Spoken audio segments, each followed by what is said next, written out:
Get ready for a vibrant journey through Kenya. We begin with the lyrical storytelling of El Safan Jora, followed by the rhythmic strings of Nyatiti by Macadam, alongside high-energy dancers and acrobats. We then travel to the plains of Narok for a powerful finale with Maasai traditional dance. Experience the heartbeat of our nation. Let the journey begin. Great leaders of Africa, I'm here to set the tone. It is no secret that Africa has a lot to offer, more than has been found in the corridors of history. Now, the whys and hows of how we got here is significant, but of great importance is what are we going to do with them? So right now, right here, I'd like to make a deal with you. Is that okay? Is that okay? Let us make a deal that in every room and meeting we enter, we shall begin by framing it with the wise old Kenyan words that say, hatuwezi kosana. This Swahili phrase directly translates to, we cannot disagree. You see, these words are not only, like an icebreaker. They also paint the expectations of the relationship. And if ever there was a time in the history of Africa that we need to reframe our relationships this way, now is the time. Therefore, hatuwezi kosana. And also, we can't afford to. Our needs are growing immensely, and so are the pressures that come with it. And if we do not act now, we will remain in those corridors of history that they like to bring up every time they have something to say about Africa. And that is why we are here. Because the Africa we built can no longer exist in that little rhythm section, but rather the grand orchestra of all that is Africa. Humbly I say, sons and daughters of Africa, the time for talk is over. Now is the time to get it done. We are the ones that Africa has been waiting for. And whether we answer the call of destiny will determine how the sun will rise. And may it rise to illuminate the greatness of our land. Because Africa has so much to offer. And may we illustrate this in action and in deed, what this more could be. After all, Africa's future is done waiting. Africa's future is here. Africa's future is now. And if that is the case, basi, hatuwezi kosana.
Sauro imroti mrema berma lerjo kamama moso ukanyo nato nato udunda mukade donge ani wala dongi kala dampwa ani wala dongi kala dampwa ini kala dampwa eri kala dampwa akeni kala dampwa ani wala dongi kala dampwa ini kala dampwa eri kala dampwa akeni kala dampwa.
Come on, a very warm round of applause.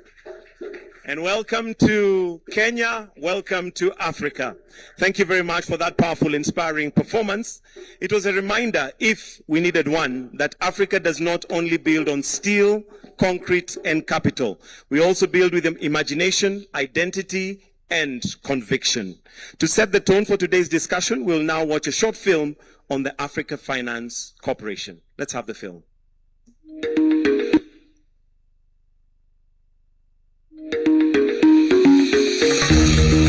Africa's future will not be imagined into existence. It will be built. Built in power, in transport and logistics, in digital networks, in systems that turn potential into reality.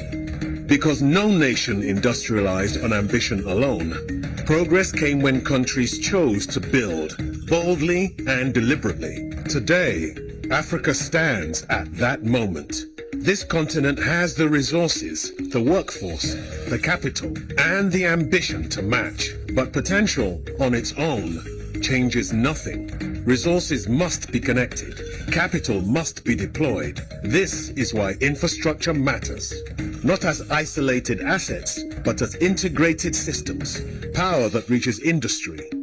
Transport that opens routes to markets.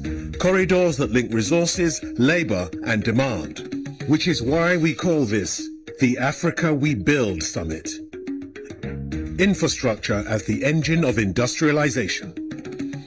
This is a bold new era, our time to move beyond standalone projects to integrated industrial corridors and ecosystems. And this is where AFC is leading with conviction. From the Lobito corridor to industrial platforms in Gabon, Benin, and Togo.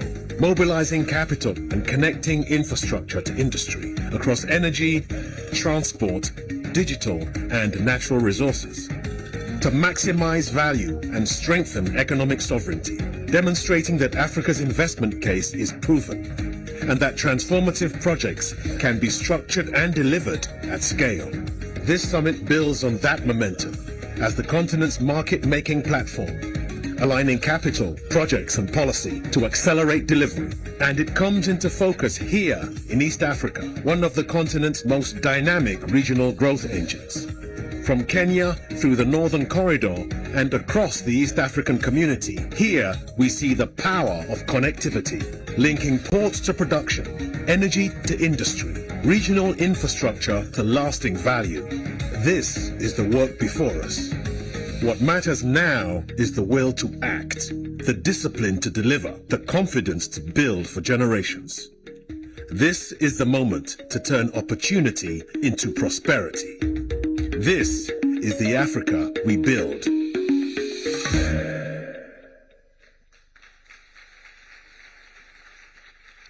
A A very good example of the Africa that we shall build. We'll now transition to the welcoming remarks. And to start us off is a man whose leadership has helped shape one of Africa's most consequential institutions for infrastructure development and industrial transformation. He has consistently championed the idea that Africa must not wait to be built by others, but it must mobilize its own capital and its own resources to do that. Please put your hands together as we welcome Mr. Samaila Zubairu. He is the President and Chief Executive Officer of Africa Finance Corporation. Welcome, sir. Welcome.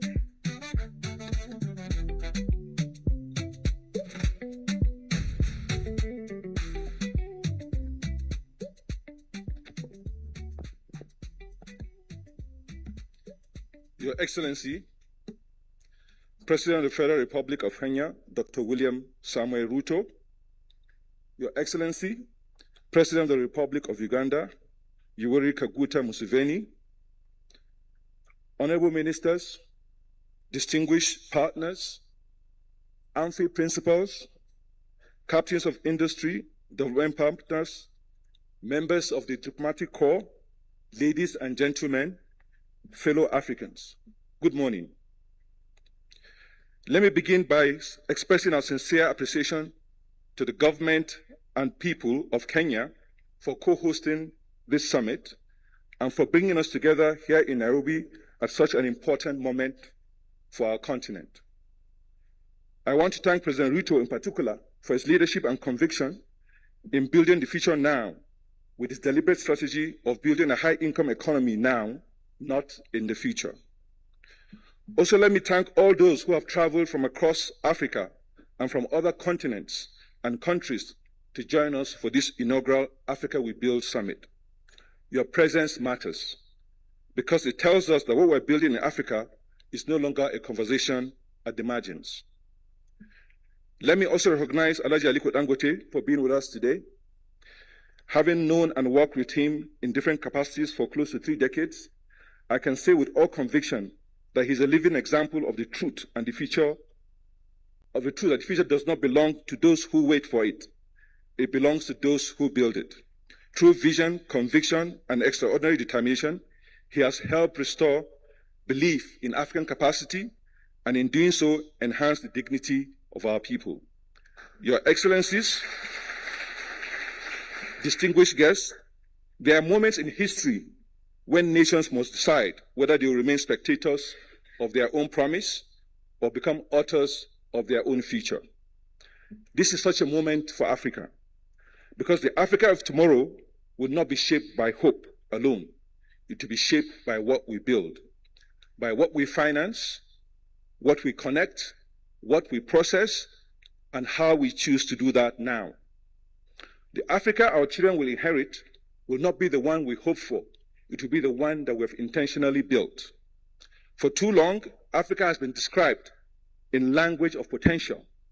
Potential in our people, potential in our resources, potential in our markets, potential in our minerals, our sunlight, our land, our energy, and our ingenuity.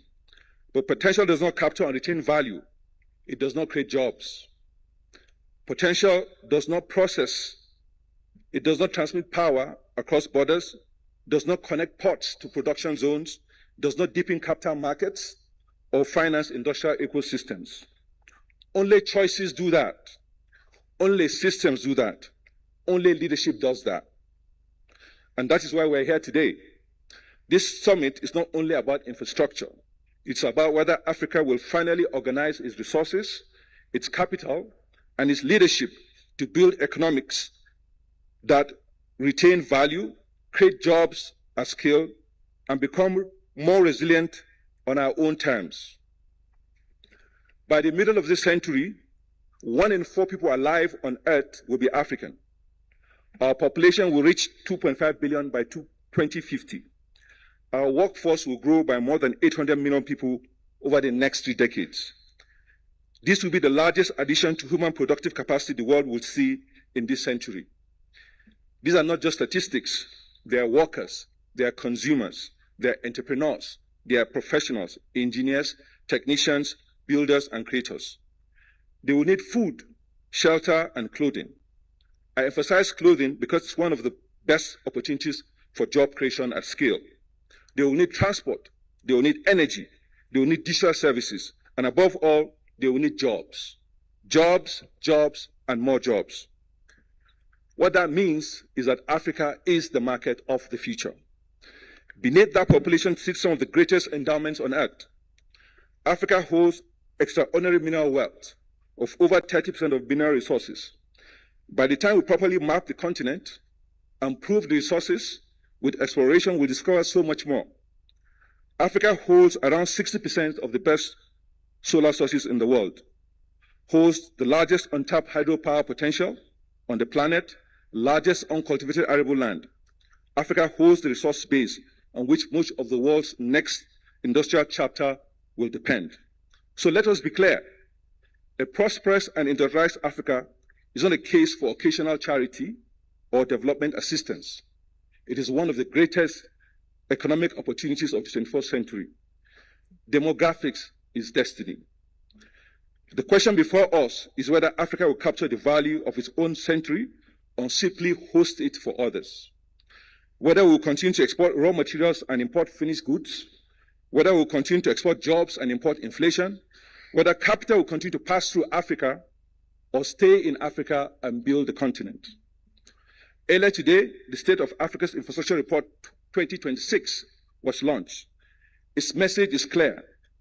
Africa's infrastructure agenda is not a side conversation in development. It is the central economic agenda because infrastructure is not merely about closing gaps. It's about building platforms. Platforms for production, for trade, industrialization, platforms for resilience. Platforms that shift Africa from being a supplier of raw materials to being a producer of value. That means corridors, not isolated roads, energy systems, not disconnected assets, processing capacity, not extraction alone, digital backbones, not fragmented networks, industrial ecosystems, not standalone projects. And these systems cannot be built country by country in isolation. Resource basins do not respect national borders. Demand centers do not respect national borders. Power systems do not respect national borders. Trade flows do not respect national borders. And neither should our ambition. The Africa we build must be built together. The report reminds us of something equally important. Africa is not capital poor. Africa's capital is trapped in short-term instruments that do not finance the transformation of potential into prosperity. Across our banking systems, our pension funds, our insurance pools, and other domestic financial institutions, we now have capital growing. The first report we published indicated capital of $4 trillion. This recent update indicates capital of up to $4.4 trillion. And here in East Africa, pension and insurance savings already exceed $50 billion.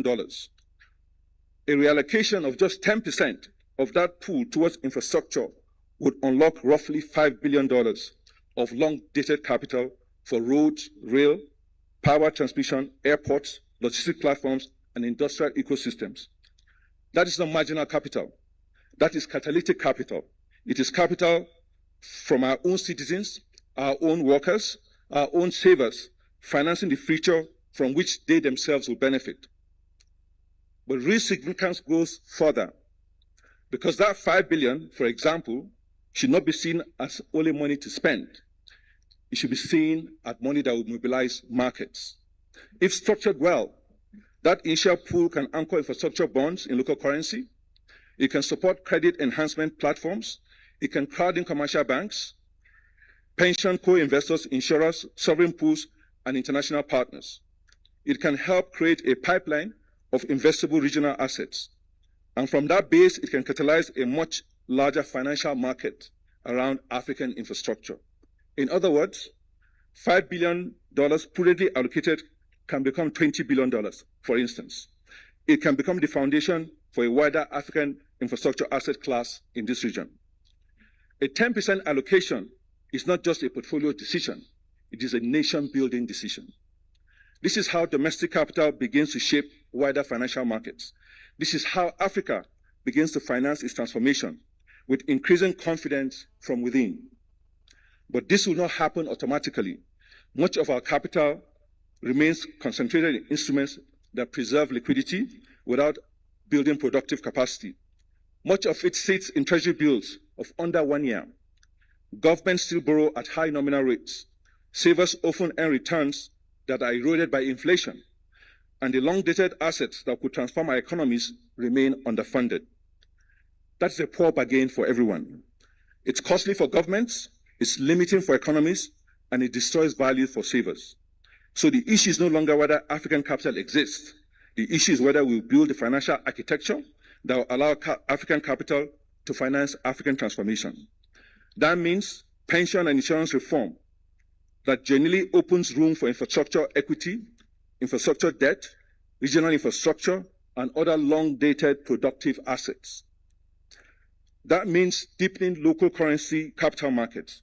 That means building the public-private platforms through which domestic institutional capital can be mobilized into real projects.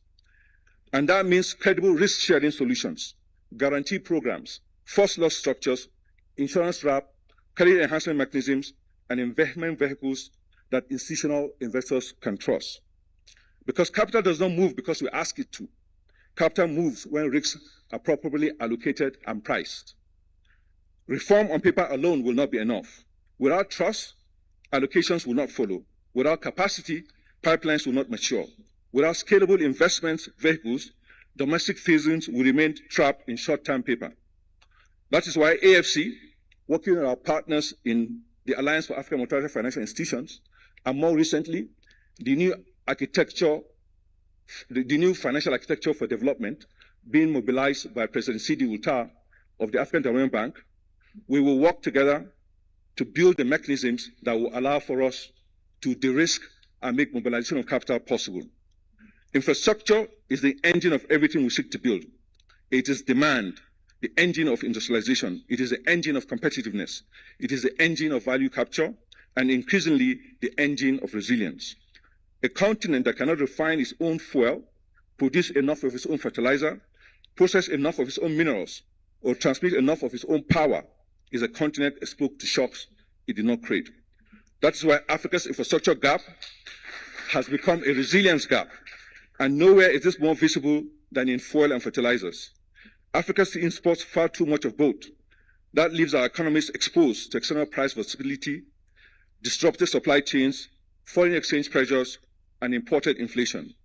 Yet, the fundamentals to resolve this dependency already exist. From Ethiopia to Tanzania, in short, within East Africa, we have significant hydrocarbon reserves that can support domestic and regional fertilizer production and petroleum refining. Across this region, the scale of demand is already large enough to support refining, petrochemical, and industrial platforms over time.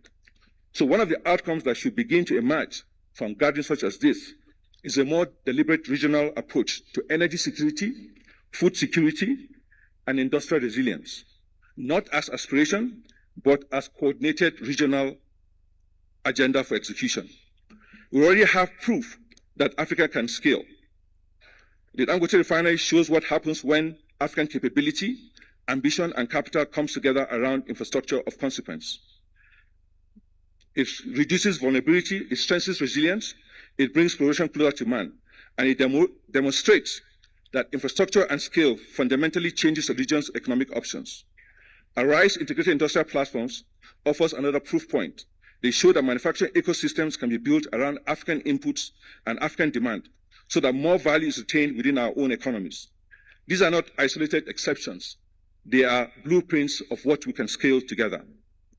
If energy remains the backbone for transformation, then we must also recognize that the challenge is no longer only generation, it is in transmission. Across Africa, new capacity is being added, but without transmission, infrastructure power cannot move efficiently to demand centers. So transmission must now be treated as strategic priority. Private capital has a critical role to play here, just as it has in generation. And regional power trade must move from aspiration to execution. The same logic applies to transport and aviation, where infrastructure, cargo capacity, trade facilitation, and connectivity are aligned. Trade grows faster, tourism deepens, and higher value exports become possible. That is what systems thinking looks like. Not one project at a time, not one integrated ecosystem at a time. Nowhere is the shift from project thinking to systems thinking more visible than in the region hosting us today. Across Eastern Africa, we see a clear pattern, a focus not on constraints, but on building. Building institutions, building markets, building platforms, building systems that connect them. That's why I'm pleased to share today that AFC has reached an agreement with the government of the Republic of Kenya to establish its first regional office here in Nairobi.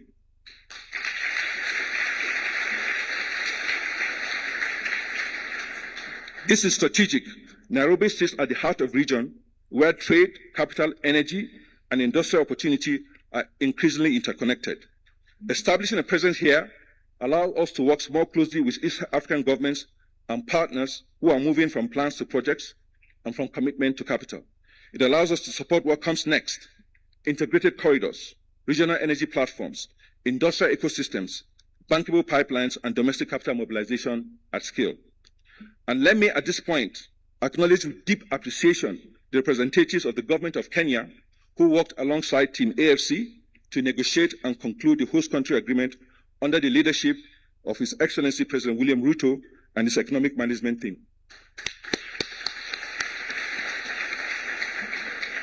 Please also permit me to thank Team AFC, the board and management of AFC, for their discipline, dedication, and sense of purpose in bringing this summit to life and in helping establish the foundation for our presence here in Nairobi. They have not simply organized an event, they have helped advance an institution's commitment to East Africa and to Africa's future. Your Excellencies, a summit like this should not be judged by the quality of its speeches. It should be judged by the quality of its outcomes. So when we meet next year in Abuja to mark AFC at 20, what must we be able to show for what we began here in Nairobi? We must be able to show that regional projects move from concept to execution. We must be able to show that capital was mobilized for infrastructure, not merely discussed. We must be able to show that reforms advanced to unlock pension, insurance, and domestic institutional capital.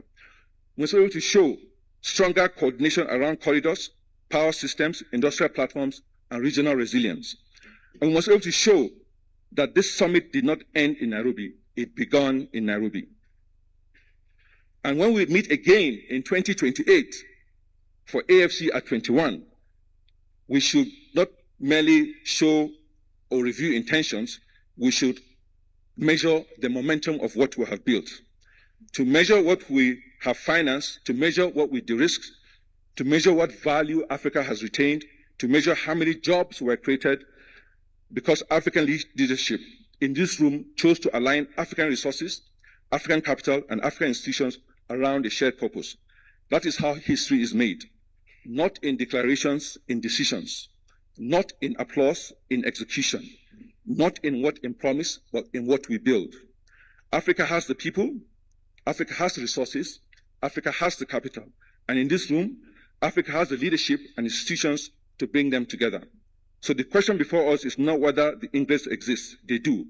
The question is whether we will organize them deliberately, courageously, and at scale. Because the future will not be defined by what we say here today. It will be defined by what we build together. Let this summit send another clear message across Africa and to the world. Africa is not waiting for the future. Africa is building now. The Africa our children will inherit will not be the one we hope for, it will be the one we build. Thank you very much.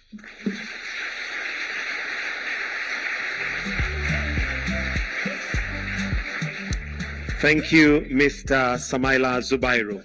Our next speaker represents an institution central to Africa's collective vision and long-term agenda. As Commissioner for Infrastructure and Energy at the Africa Union Commission, she is helping to advance the continental priorities that shape Africa's connectivity, resilience, and prosperity. Why don't we give a warm welcome to Her Excellency Lerato Mataboge to come and make her remarks. Karibu sana. Welcome.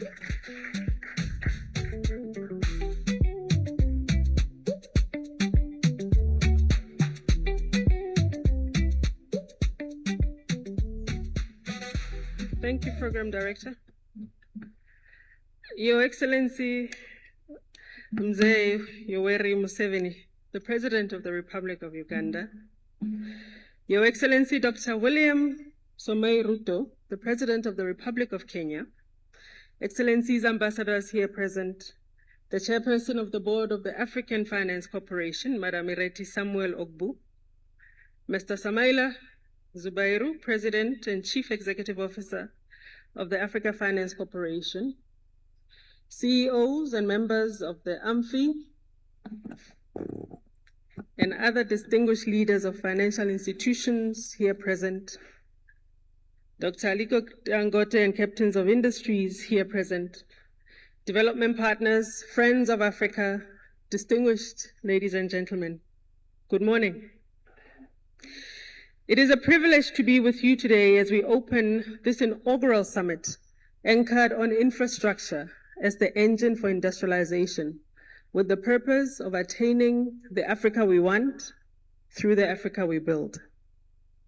On behalf of the African Union Commission, I extend our sincere appreciation to the Government of Kenya for its leadership and hospitality, and to the Africa Finance Corporation for convening this important platform. I also convey the greetings and support of the Chairperson of the African Union Commission, His Excellency Mahmoud Ali Youssef, who has underscored the importance of the summit as a practical consultative platform that reaffirms our collective commitment to Agenda 2063, which calls for an integrated, a prosperous, and a resilient Africa, powered by its own citizens' efforts and powered by African know-how. Excellencies, ladies and gentlemen, we meet at a decisive moment.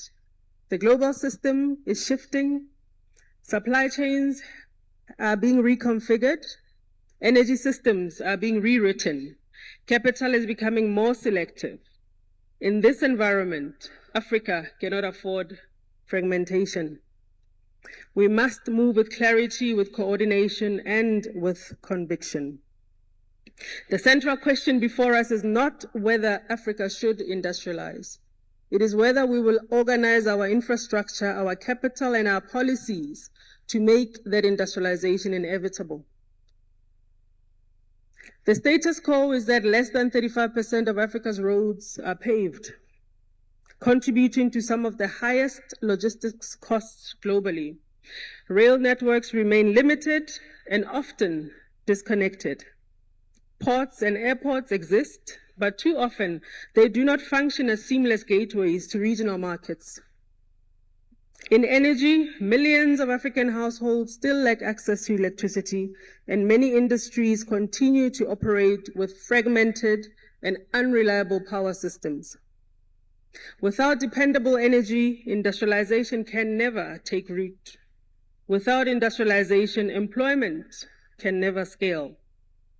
Excellencies, Africa is not constrained by potential. It is constrained by alignment. We have capital. I think the CEO made the point very emphatically. We have the capital. Africa's domestic capital market, capital base, now exceeds trillions of dollars. We have markets under the African Continental Free Trade Area, but these elements are not sufficiently connected to create productive capacity at scale. This is why we must fundamentally shift how we think about infrastructure. Infrastructure must move from assets to systems. Ports, rail, roads, power, and digital networks must function together as integrated economic corridors that connect production zones to markets. Today, too much of our value still leaves the continent in raw form and returns at a premium. This is not because Africa lacks the resources or the markets, it's because we have not fully aligned infrastructure, capital, and policy to support industrial value chains. That needs to change. We need to move from extraction to transformation, from exporting commodities to building industries, from fragmented national projects to coordinated continental systems. This is the agenda that the African Union is advancing. Through the Program for Infrastructure Development in Africa, we are coordinating cross-border investments in transport, energy, and water systems. Through the Trans-African Highways and the African Integrated Rail Network, we are connecting regions to markets. Through the single air transport market, we are unlocking mobility and trade. Through the African Single Electricity Market and the Continental Power Systems Master Plan, we are building an integrated energy system capable of powering industry at scale. And through the Digital Transformation Strategy for Africa, we are ensuring that digital infrastructure becomes a driver of productivity, innovation, and competitiveness. Frameworks alone will not deliver transformation. We have enough frameworks as the African Union Commission. Execution will deliver transformation. And this is why a summit such as this matters. It is not simply a gathering, it is a platform for alignment. A space where governments, financiers, and the private sector come together, not to discuss what is possible, but to commit to what must be delivered. The African Union Commission stands ready to be a strategic pillar in future iterations of this summit towards the Africa we build for the Africa we want. I congratulate, on behalf of the Commission, the Government of Kenya and the leadership of the African Finance Corporation for this visionary platform. We further look forward to this summit and this gathering's support towards actualizing the African Union's theme of the year of 2027, that is going to be leveraging the full potential of the single African air transport market and new technologies for continental integration. Improving our aviation connectivity can shift the needle on intra-Africa trade through cargo movement, including delivering continental integration in real terms. The African Union counts on all of your continued support in connecting Africa. I thank you.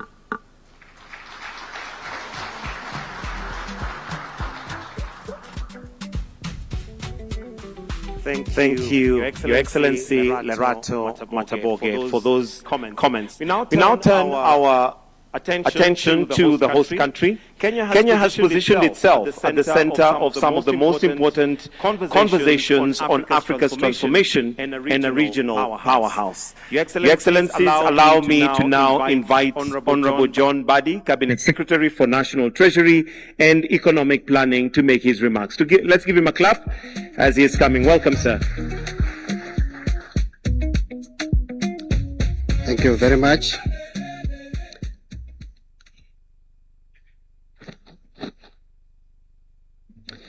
Your Excellency, the President of the Republic of Kenya, President William Samoei Ruto, President of the Republic of Uganda, President Yoweri Kaguta Museveni, other representatives of heads of state, president and government, the CEO and President of African Finance Corporation, Samaila Zubairu, Excellencies, Ministers and heads of delegations, distinguished guests, ladies and gentlemen, good morning. It is my great honor and privilege to welcome you to the Africa We Build Summit of 2026. This important summit provides a unique platform for dialogue and collaboration, which is aimed at accelerating the mobilization of capital for strategic infrastructure investments across the African continent. Ladies and gentlemen, Africa continues to face a persistent infrastructure financing gap, with critical shortages in key sectors such as energy, transport, and digital connectivity. These gaps constrain economic growth, limit productivity, and slow our collective development ambitions. Kenya, like many countries across the continent, experiences similar infrastructure challenges, which remain a binding constraint to growth, even as our social sectors continue to require sustained and inclusive investment. Despite the urgent demand for infrastructure development, governments across Africa are compelled to navigate a delicate balance, operating within the realities of prevailing macroeconomic conditions and fiscal pressures. Using Kenya as an illustrative example, our fiscal position presents real constraints on policy choices. Public debt currently stands at approximately 65 to 67% of our GDP, with the debt service obligations consuming about 50% of our ordinary revenue. At the same time, our tax to GDP ratio remains in the mid-teens, reflecting both structural economic factors and the social and political limits of taxation. Compounding these challenges, global financial conditions have also tightened, making borrowing more expensive, less predictable, and increasingly restrictive for developing economies. This mismatch between infrastructure expectations and fiscal capacity underscores an urgent need for new and innovative approaches to development finance. And I would request to pause there and just mention the way we look at infrastructure in Kenya, and more particularly the corridor, is that the corridor is not a route. Corridor is not about rails. It's not about roads. Corridor is an integrated system. It is an economic ecosystem. It is about production. It is about industrialization. It is about value addition. It's about employment creation. It is about prosperity, in summary. And that is why we have a holistic approach to our development initiatives. We are looking at how to integrate various infrastructure projects, because I will tell you that corridor does not start at the ports. It doesn't start at our airports. It actually starts at the farm. It starts at the factory, and it starts at the production centers. It is how you connect production centers to markets. That is what is important. That is why you must also remember, as you do the rails, as you do airways, airports, as you do trunk roads, that feeder roads are equally important. So you must have a system where feeder roads connect to trunk roads connect to meter gauge railway, because standard gauge railway should not be a replacement of meter gauge railway, but should be blending and integrating with meter gauge railway. Then meter gauge railway should lead you to a dry port, which then should connect through SGR to seaports and airport. That is when now you have a corridor that is complete, a corridor that gives value, a corridor that moves you from rhetoric to deliveries, because what we need is not political statements. It's not about rhetoric. It's about delivery. But this requires bold and sometimes uncomfortable decisions have to be made. And therefore, we require bold and courageous leaders in this space. I want to just summarize it by saying that I think the problem that we have been undergoing is that we are trying to do 21st century infrastructure development by using 20th century financing models. That is why we are still thinking about the traditional ways of raising funds. I want to say that this summit could not be more timely. The Africa We Build Summit offers an opportunity to rethink the continent's development finance paradigm by aligning Africa's long-term capital with the continent's vast infrastructure needs. In Kenya, we have already embarked on this transition by shifting away from traditional debt-heavy public financing models and embracing blended investment-led approaches. A key example is the recent establishment of the National Infrastructure Fund, a fund that we have established within an initial capital or seed capital of about $3 billion US, which resources we have sourced or raised from divestiture and privatization of capital assets or public capital assets. This is a fund that is designed to mobilize capital for commercially viable public infrastructure projects. We are trying to optimize the assets that we have. And this is going to help. This infrastructure fund is going to help in project development, in project designs, in project preparation, feasibility study, economic, social, and impact assessment, procurement process, up to execution. We are also advancing other innovative financing mechanisms, including securitization, more particularly in the road sector. This is what we call an intelligent and integrated optimization of the use of our assets. And I want to put it this way, that we are looking at a country, and we are looking at a region, and we are looking at a continent that will use its assets and not rely on others to optimize the use of those assets and to use the proceeds of those assets for risk restructuring and risk reallocation or allocation. I want to also add the last, which is the revitalization of public-private partnership frameworks to attract private sector investment. As I conclude, Your Excellencies, this summit is expected to serve as a launchpad for bold and transformative decisions that will foster stronger collaboration among African governments, investors, and industrialists to mobilize the capital required to develop the infrastructure that will drive Africa's industrialization and long-term prosperity. Thank you very much, Your Excellencies, and allow me at this stage to invite the Prime Cabinet Secretary and Cabinet Secretary for Foreign Affairs, the Honorable Musalia Mudavadi, who will then invite His Excellency the President.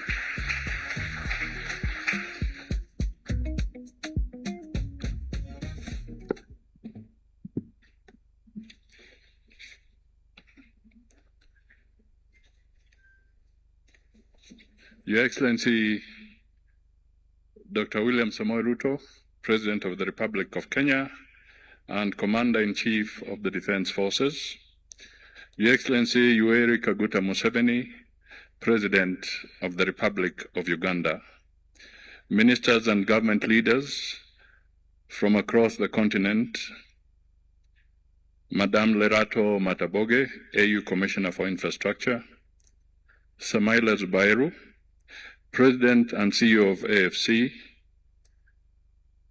Aliko Dangote, Chairman and CEO of the Dangote Group, business executives and global partners, leaders of our development financial institutions, ladies and gentlemen.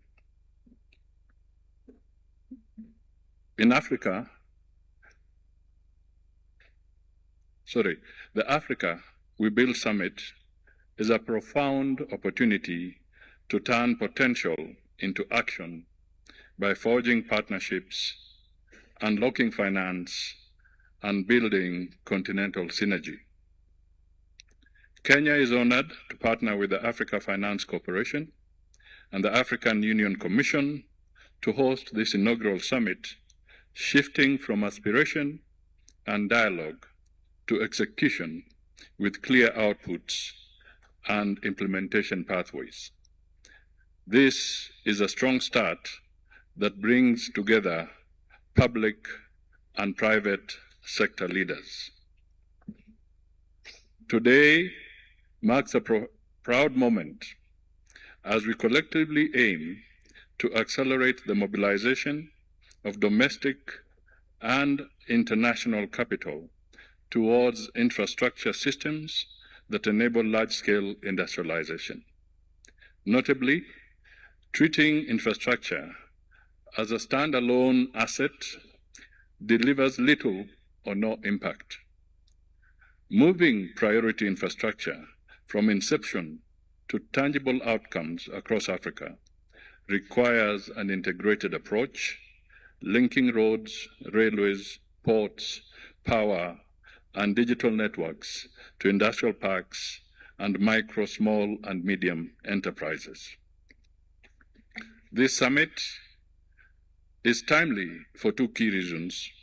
First, it coincides with a growing momentum in realization of the Agenda 2063, particularly the advancement of flagship programs like this Africa Continental Free Trade Area. Second, it takes place amid geopolitical disruptions to global and regional trade. Together, these factors underscore the urgent need for homegrown and proactive resource mobilization to finance Africa's development agenda. This therefore calls for a candid examination of the policy environment and strengthening of development finance institutions. It calls for harmonizing border trade measures and taking a collective view of development. Ladies and gentlemen, when we talk of a candid review, I can attest or speak without blinking that in this room today, we have two of the most candid speakers and leaders from our continent joining us so that they can invigorate this momentum. Ladies and gentlemen, please join me in welcoming the first of these leaders in the room, His Excellency Dr. William Ruto, President of the Republic of Kenya, to deliver his keynote address.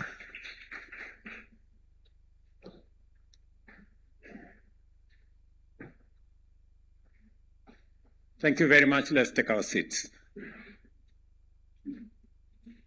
And thank you very much, PCS.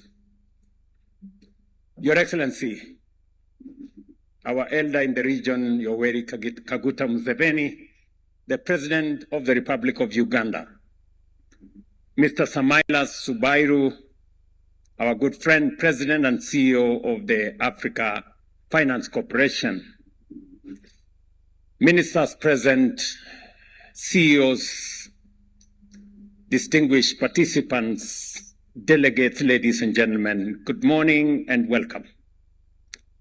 I take this opportunity on behalf of the people and government of Kenya to welcome you all to Nairobi for this most consequential gathering that goes to the heart of our continent's future.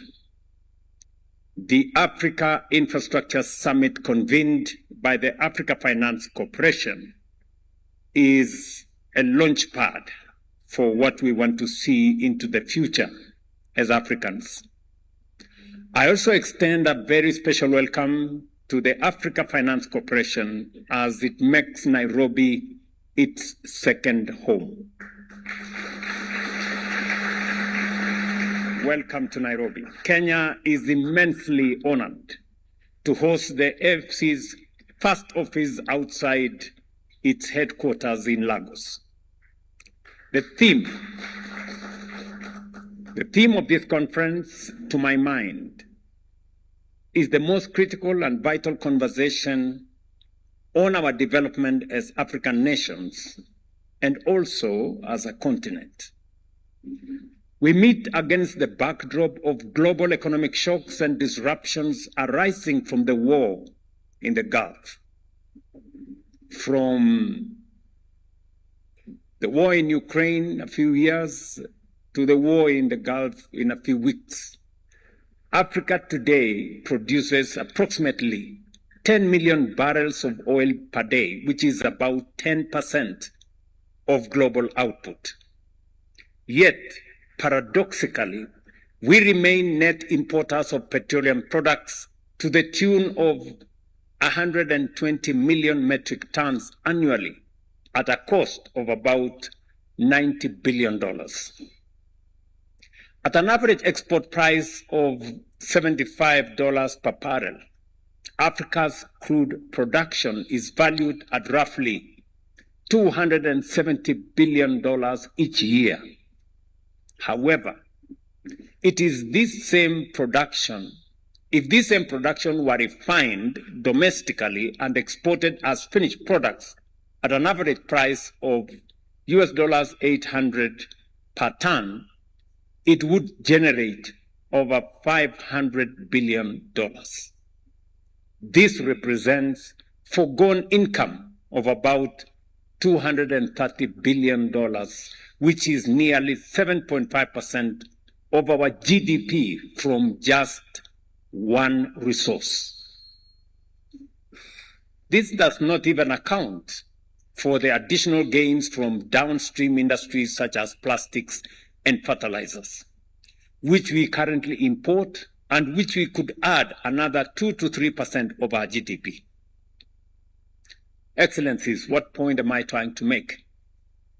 Africa's place in global trade is defined by a structural imbalance that requires our urgent attention. According to the UN Trade and Development, the continent continues to export predominantly raw materials, minerals, fuels, and agricultural commodities, while importing the very products manufactured from those same resources. In many of our economies, over 60% of exports remain commodity-based, while we import nearly 3 times more manufactured goods than we export. It should not surprise us, therefore, that manufacturing has stagnated at about 10% of GDP for the last 2 decades. As long as this pattern persists, our growth will remain constrained, our economies will remain vulnerable, and our full potential will be unrealized. The leaders of the 50s and 60 years ago may be excused. Our continent then had a population of only 350 million people, largely rural and with limited purchasing power. Today, with a population of 1.5 billion people and a middle class of between 300 and 350 million people, we have no such excuse. We cannot continue to export raw materials and importing finished products made from them. The conversation we will have over the next 2 days must therefore be truly definitive on the way forward in terms of manufacturing and value addition. In this room, we have political leaders, we have industrialists, captains of industry, financiers, everyone required to move this agenda from aspiration to implementation. That is why I propose 3 key action points. First, we must strengthen our political resolve to deepen regional integration. Our countries possesses complementary endowments, including natural resources in one country, energy resources in another country, and an optimal location for industrial processing in the next country. This must be connected through infrastructure, roads, rail, ports, and electricity grids, so that raw materials and intermediate goods can move freely across borders. Equally important, the benefits of such integration must be shared equitably, ensuring that national boundaries do not impede the full realization of a common market with the free movement of goods, capital, and people. Second, we must establish regional platforms for strategic industries. It is worth recalling that the European Union began as the European Gold and Steel Community in 1951. Our East African community is richly endowed with renewable energy, the full spectrum of minerals driving the global energy transition, including copper, cobalt, nickel, manganese, graphite, lithium, and rare earth elements, in Kenya, in Uganda, in Tanzania, in Burundi, in Rwanda, in DRC. We're all members of one community. I remember last evening talking to the president of Burundi on the possibilities that exist with the rich resources that exist in Burundi. I remember discussing with President Samia Suluhu this week. I put a phone call to President Museveni last week on this whole setup. And I want to thank you, Mzee, for finding time to be here. So that we can demonstrate leadership at the highest level to move this process forward. We must now move deliberately to pool these resources and position ourselves competitively in the global green manufacturing arena. However, we cannot achieve competitiveness without affordable energy, making large-scale investment in renewable energy an urgent priority, and ensuring that the resources that we have in our region, including the oil we have in Uganda, the little oil we have in Kenya, we must find the mechanism to leverage on these resources and drive our industrialization. Third, we must harness African capital. As the saying goes, he who pays the piper calls the tune. Industrialists here know the meaning of that phrase better than all of us. Our ambitions will remain unrealized if we continue to depend on external capital whose primary interest is securing raw materials for their own industries. We must say that with clarity. We must therefore strengthen our regional development finance institutions, including the Africa Finance Corporation. And I want to inform the Africa Finance Corporation fraternity that as you set up office in Nairobi, the Kenya government is going to enhance its equity by $25 million.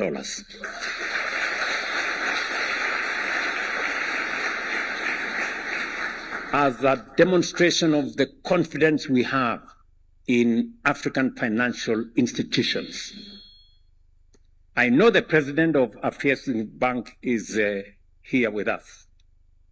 When I came into office, we enhanced our equity in Afrexim Bank by $40 million. I know my friend Tadesse is here.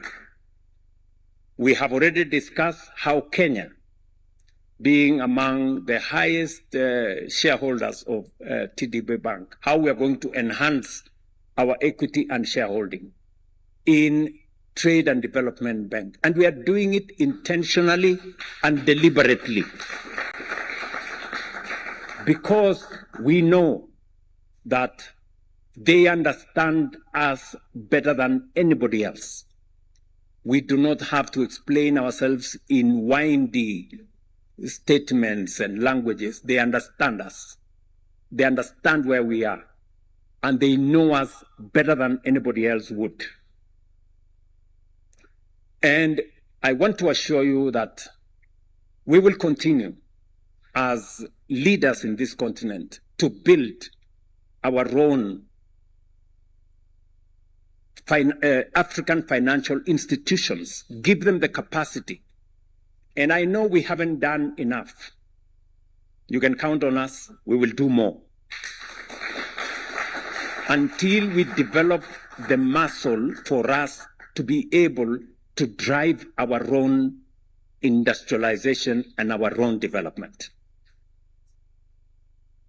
I say so with benefit of experience. And I will say this, why we must believe in ourselves. I want to say this with clarity. We must, if we are to make progress, it begins with us believing in ourselves. And this is a message I have been having a conversation with the people of Kenya. We must believe in ourselves. When I came into office, I will give you two examples, if you can indulge me. When I came into office, we had a serious fuel crisis in the country. There were queues in our petrol stations.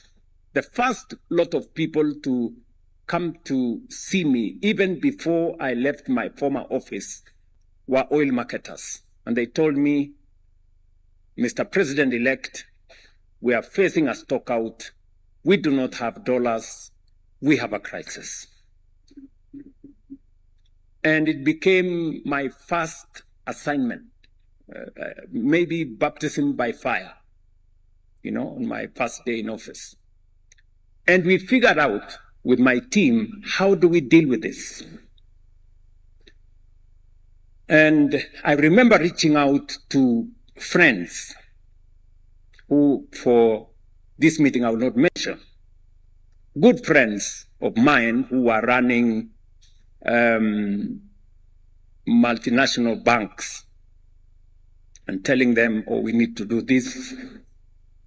Little did I know that many of them were already figuring out how they are going to make money when the dollar went to 200 shillings, Kenya shillings to a dollar. They're already thinking how to make money from foreign exchange. I mean, I'm looking at how do we solve a Kenyan problem. It is only one bank, one Kenyan bank, Kenya Commercial Bank, that was willing to issue letters of credit and stand with us at that very critical moment.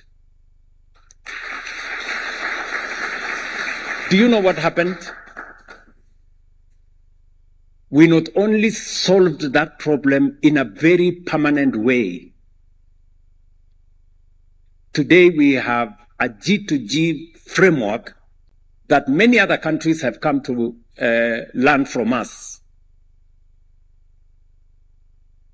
Malawi have been here to learn from us. Burundi have been here to learn from us how we did it. So we solved the problem. But you know what?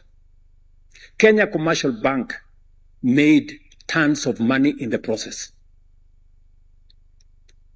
Their share price went from 17 shillings to now 74 shillings.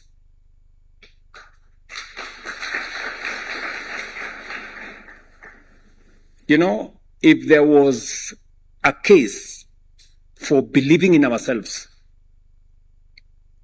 Kenya Commercial Bank, being a Kenyan bank, believed in us.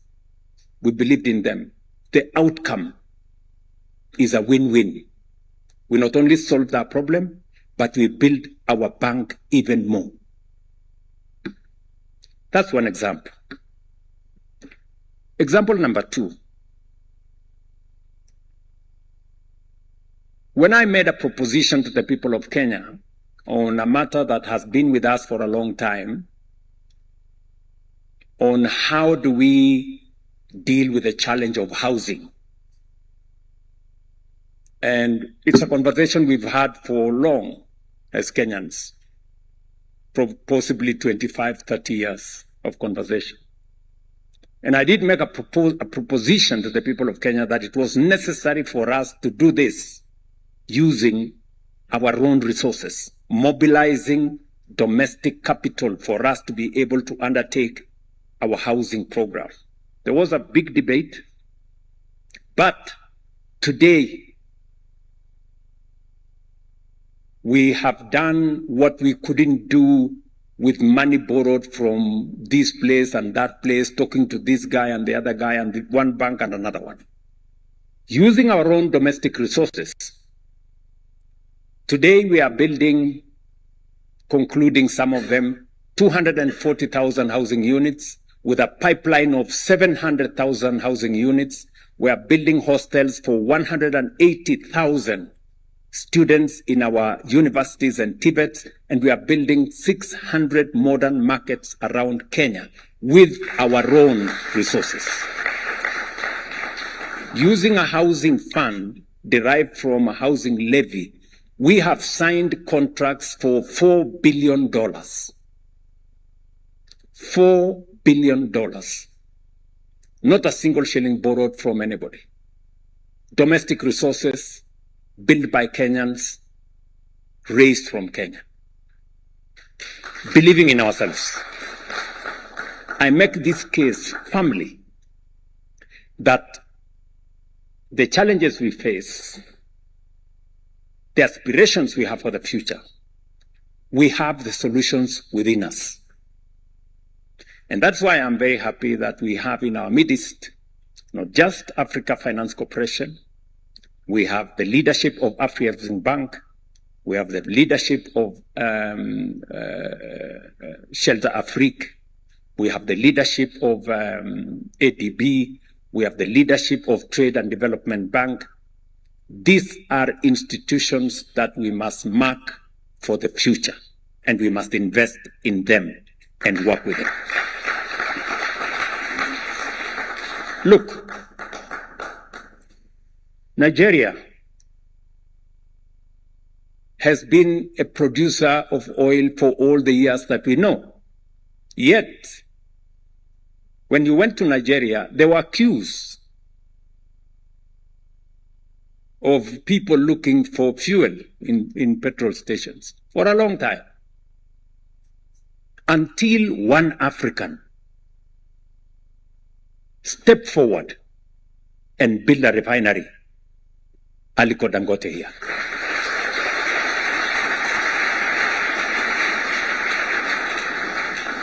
The solution wasn't in Europe. It wasn't in Asia. The solution was in Nigeria. For a problem that disturbed Nigeria for years. I dare say, ladies and gentlemen, we have in this room, we have the political leadership, we have the industrialists, we have the financiers to transform our continent, and we must waste no time looking any further. In Kenya, we have established a national infrastructure fund and are in the process of creating a sovereign wealth fund, following in the footsteps of some of our peers on the continent, including I know what has been done in Nigeria, Ghana, South Africa, and in many other places. Through these instruments, we aim to mobilize public and private, as well as domestic and foreign capital, to fund major priority projects in the tune of $40 billion over the next decade. When you heard my minister here speak, he said, we already have mobilized $3 billion, just in a short span. And we are looking at the people in this room, how we are going to work together to leverage that money so that we can drive the issues we are discussing here. Infrastructure, transport, logistics, infrastructure. Because Kenya's infrastructure ambition are bold. We seek to expand our road network by over 28,000 kilometers, more than double what we have today over the next 7 years. We also aim to generate an additional 10,000 megawatts, nearly 3 times our current installed capacity. And that is to support modern technology, power industrialization, and sustain economic expansion. At the same time, we are strengthening our export-led agricultural transformation and food security through large-scale irrigation anchored on the construction of at least 50 mega dams to bring an additional 2.5 million acres of land under productive use. Listening to my friend, the CEO of AFC, he did mention very clearly that we have some of the largest agricultural lands in our continent?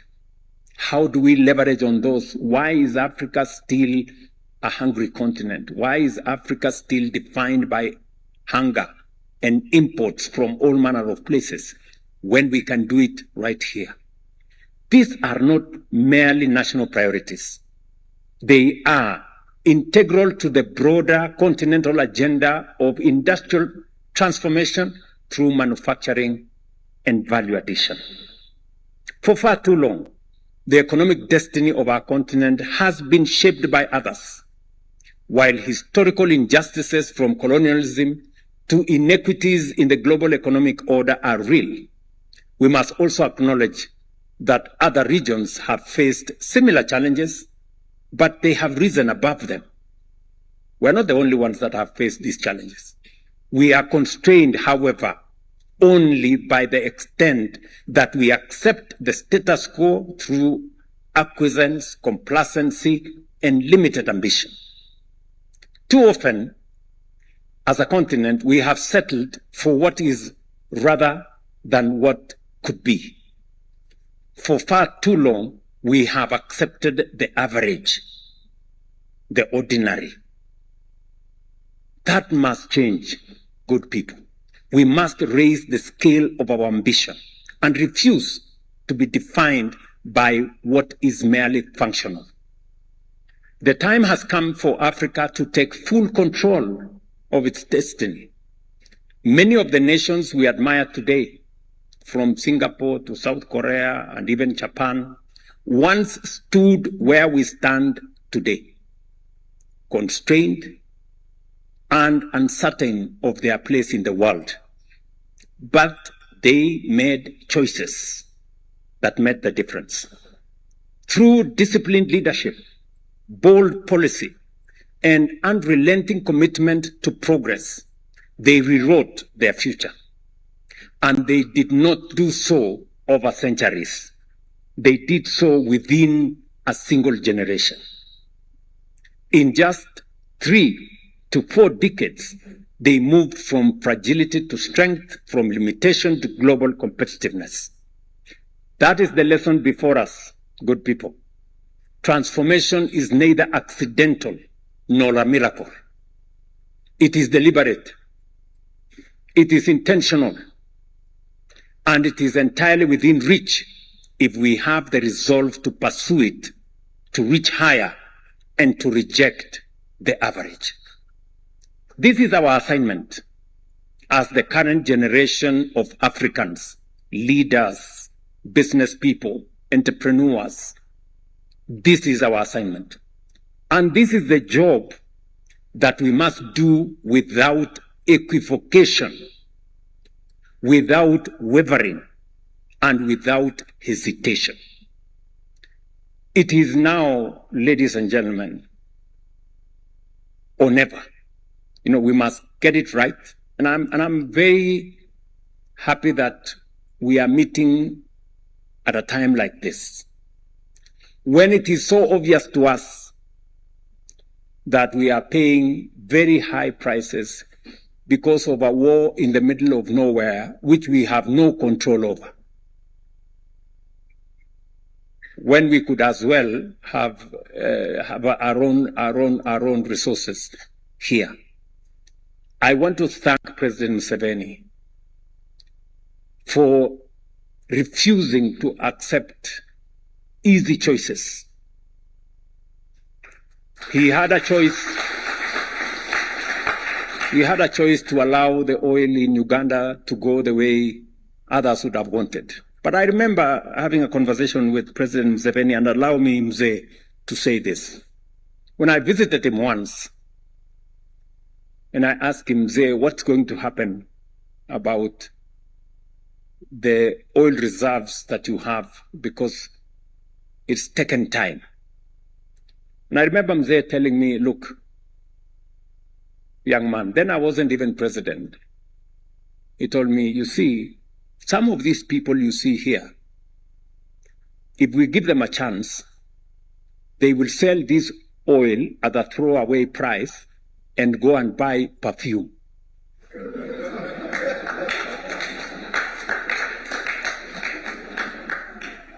You know, those are his words, and they have never left my mind. You know, a case of people making shortcuts, easy decisions, you know, and in the process, sabotaging the destiny of a nation and a region. I am happy that we will be discussing how we are going to use our resources, whether it is the oil we have in our region or the minerals we have in our region, not to export to others, but to industrialize our own region, our countries.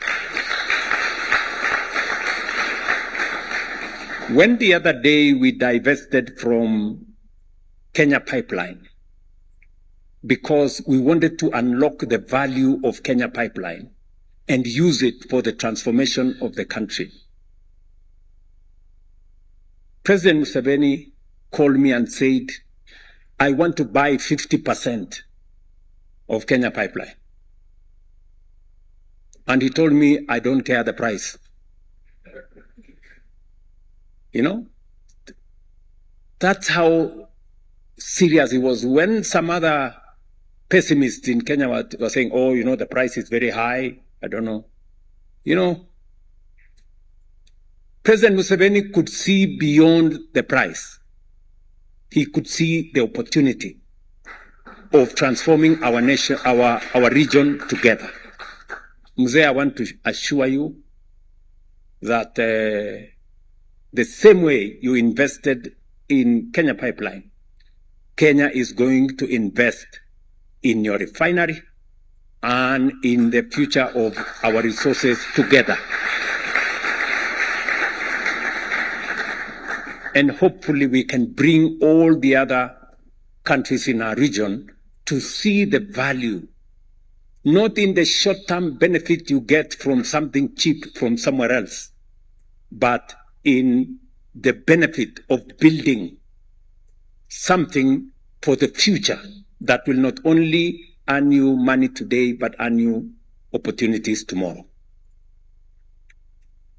I run the risk of monopolizing this meeting, and it is not my intention to do so, and I don't want to spoil things for AFC. But allow me, ladies and gentlemen, now to take this opportunity to invite our elder, President Museveni, to come and share with us his wisdom. Mzee, karibu.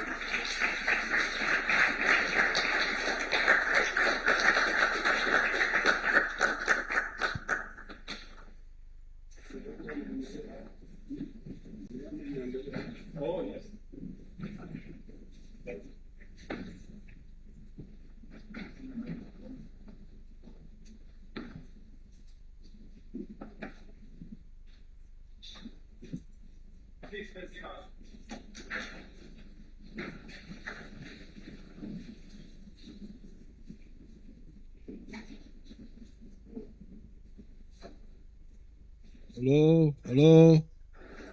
You can hear me? Very good. His Excellency President Ruto, the leaders of the AFC,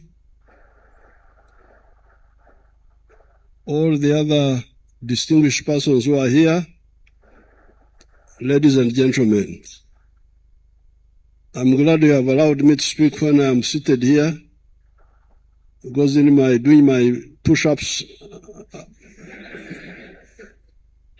I strained my back, and I really want to talk to you comfortably, not in a hurry.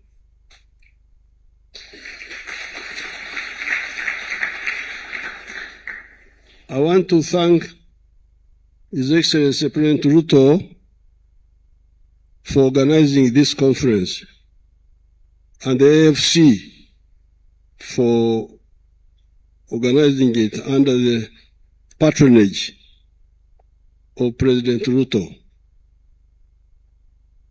We have got a minister in Uganda, is called Otafire.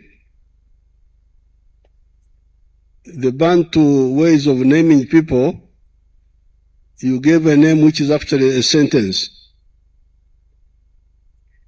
So Otafire means that if you don't die, you will see good things in the end. Therefore, by not dying and having been involved in public affairs for the last 65 years, since 1960, I'm now going to beginning to see some waking up. When the manager from AFC was speaking, I said, this man is speaking my language now. And he's a bureaucrat. But he's speaking a language of revolution. This has been our problem. The discrepancy between revolution and betrayal, really, because Africa has been betrayed in the last 70 years. Sudan was the first to get independence in 1955. It is now 70 years since we started getting independence. But you look at the GDP of Africa. The GDP of Africa is now 3.6 trillion. All of us, imagine, the whole of Africa. Egypt, South Africa, Algeria, all of us. 3.6 trillion. And we are 1.5 billion people now. And our land area is umushandete kahwaya umusho are mugambire. I'm speaking in Kikuyu, you will not understand.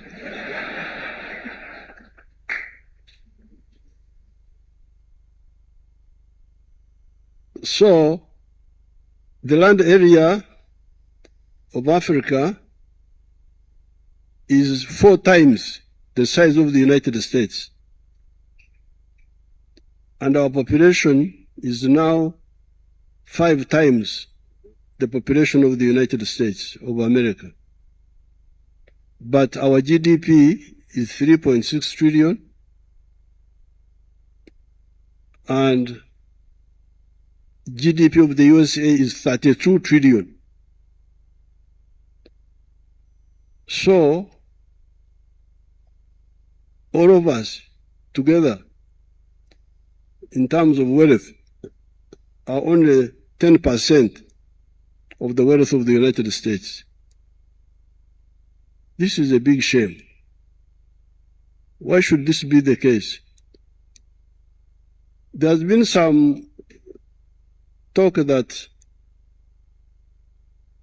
there was no other way in the past. I don't believe that. If you look at China, you people, you can go and get the figures. China was very, very poor, very underdeveloped when the communists took over. But they were able, because of discipline and clarity, were able to save and start investing in their economy, even when they were still very poor. So it is ideological. It's not just money. It's not money. This is more than money.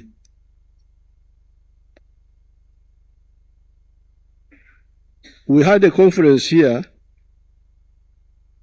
about 10 years ago, here in Nairobi, here, with the Prime Minister of Japan, who died, the one who died. We had a conference here. And in that conference, I made this written speech, which they would distribute to the delegations. And in this speech, I pointed out that, and I'm glad the speaker is here, His Excellency President Ruto, the person from the IFC, our commissioner, the man from the islands, the minister, who originally came from Uganda long ago.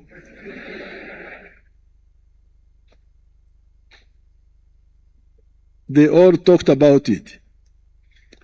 We should not look at these issues in isolated ways. This was the problem in the 1960s and even 70s. They would pick one item, rural development.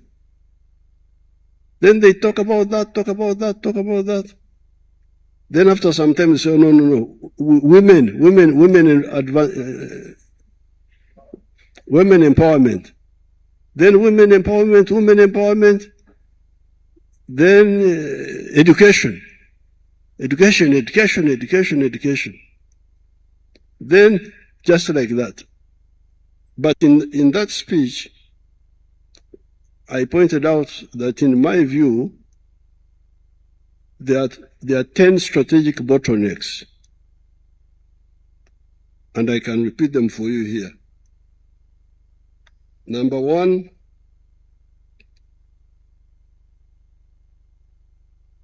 is ideological orientation. Because we are talking of interregional infrastructure. But how will you have interregional infrastructure if there are wars going on? And these wars are based on ideological bankruptcy. People believe in sectarianism. They believe in the politics of identity, of tribe, of religion. The wars which are going on in the Middle East, what is their ideological base? What are they fighting for?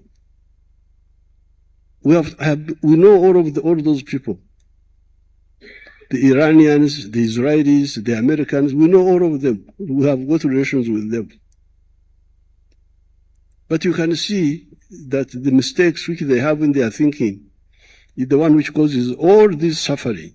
Mistakes, ideological. What is crucial? Is it because I am a Munyankore? You see, that's why I was speaking in Kikuyu. I wanted somebody to bring me my coffee.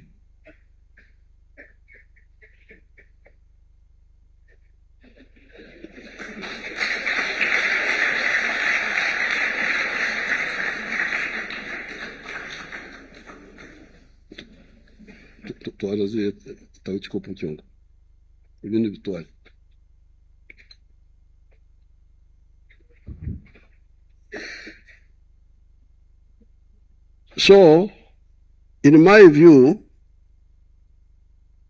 I welcome these very good technical, professional ideas about infrastructure. But I think if we only focus on infrastructure alone, we may not go far. Because there are wars. There are wars in Congo, there are wars in South Sudan, there are wars in all these different places, Somalia. So how will you have infrastructure if people are fighting for wrong reasons? Therefore, strategic obstacle number one in this booklet, which I will give you, was ideological disorientation. Why do you believe in tribalism and religious sectarianism? I am a cattle keeper. I'm like these Maasais who are dancing here. I produce milk. I produce beef. I produce bananas. But people in my tribe don't buy from me. Why? Because they also have the same products. I have milk, they have milk. They don't buy from me, I don't buy from them. I have beef, they have beef. So who buys from me? The people of Kampala, many of whom are not my tribe. The people of East Africa. So my prosperity is supported more by Uganda as a country and East Africa and Africa than by my own small group. If therefore you have somebody killing people just because of religion or tribes, how will you have the corridors we are talking about? That is strategic obstacle number one, which we pointed out here when we met here with Mr. Abe, the Prime Minister of Japan. Because of number one, because of ideological fragmentation, then you end up with weak states. No army. Why is there insecurity in Africa? Some of these countries have no armies. Why don't they have an army? Because they cannot build one. Why? Because or ideology. You want to have a highly paid army when you don't have money. How will you have an army? In Uganda, we fought for no money for 17 years. From 1971 to 1987, I was fighting for no pay, for patriotism. So how would you have a paid army when you don't have money? You don't have the state to pay. So therefore, because of that, and then when you recruit soldiers, instead of joining the national army, they join the clan armies like in Somalia. Now, if you don't have army, you don't have police, how would you have peace? So, number one, ideological disorientation leads to number two, weak states. Then you come to the underdevelopment of the human resource, education. There, many Africans have gone to school now. Many of them we have got more educated people than before. But they need these other factors. But in some cases, it is also a problem. Then number four is what we are talking about here. We talked about this here 10 years ago. What we are talking about now, the infrastructure, is number four here in this booklet. It is very true that if you don't have infrastructure, how will you have industrialization? How will you have modernization? Now, on infrastructure, we are moving very well now. From the comments of His Excellency President Ruto, from the comments of the AFC, we are all moving in the right direction. The only clarification I want to make is that there are core cost pushers. If you want your economy to succeed, you must identify the core cost pushers, which push costs in production. One of them is transport. Transport, especially the railway and the water transport. So if you build the railway, you must build it with either government money, who are not looking for high profits and quickly, or with patient capital, patient private capital. Because if you have got very high cost of transport of the railway, how will you compete? How will you compete? How will the companies make money? The other cost pusher is electricity. In Uganda, my people behind my back, they made a mistake and they went with a group called what? I don't know what they called them. and they built a dam, one of the dams on the Nile, using private money. When it came to the price of the electricity, production was 16 cents per kilowatt hour. How can you make money? How can that electricity help the economy?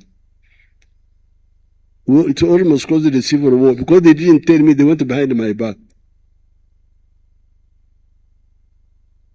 But the dams were built with government money. We are able to produce electricity at 4.8 cents, American cents per kilowatt hour. Then the old dams, the ones we have already paid for, the cost is 1.2 cents, American cents. So there, you must be very careful. It must either be government money or patient capital, not people who are looking for quick money. Then the next, it is the railway and electricity and water transport. And then the cost of money in the banks. That's why in Uganda, I had to keep the Uganda Development Bank. I privatized the Uganda Commercial Bank because they persuaded me that they confused me. They said, if you privatize, private capital is efficient, they will do what? I said, okay. But you know, I am a bushman. So I go cautiously. So I said, okay, you take the Uganda Commercial Bank. They privatized it. The interest rate is now 25%. How can somebody, that's how you get what His Excellency was talking about, the perfume importers. They are the ones who make money from 25% interest loans. A manufacturer cannot make profit with 25%. Or a farmer. So, rail transport, electricity, cost of money for manufacturing and agriculture. I would want you to look at it. The cost of labor is still not high. Cost of labor, the salaries are not still high. Those are not a problem. Now it comes down to the pipeline. I would not have bothered His Excellency Ruto so much for fuel, especially people who are driving on the road. If the fuel is expensive, don't travel, stay at home. Where are you going? I'm not really worried about you. What I was worried about was jet fuel. Because jet fuel is not only just for travel, it is for tourism. If the cost of the jet fuel is very expensive, the tourists will not come. It is for export, because the aircraft also export. So that's why I had to disturb His Excellency Ruto that the governments need to keep a voice in the pipeline. The governments of Kenya, government of Uganda must keep a voice in the pipeline, mainly because for the jet fuel. People who are going for nightclubs, I don't care so much about them.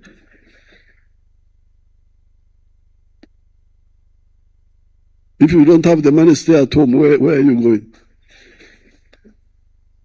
So therefore, with the infrastructure, but for instance, for the roads, once we have got enough infrastructure of the railway and the water, because there's also water transport, Lake Victoria, the River Nile, Lake Albert.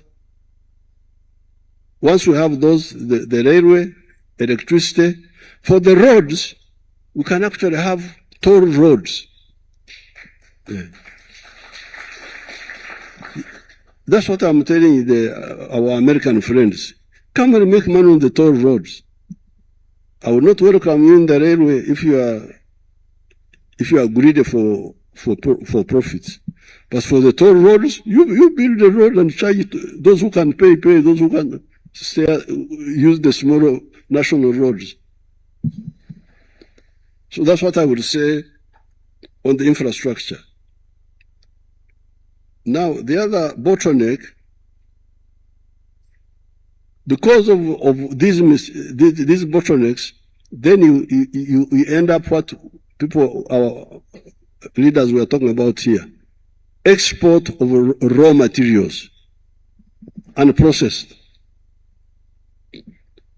When you export unprocessed, when you export cotton unprocessed as lint, you get $1.2 per kilogram.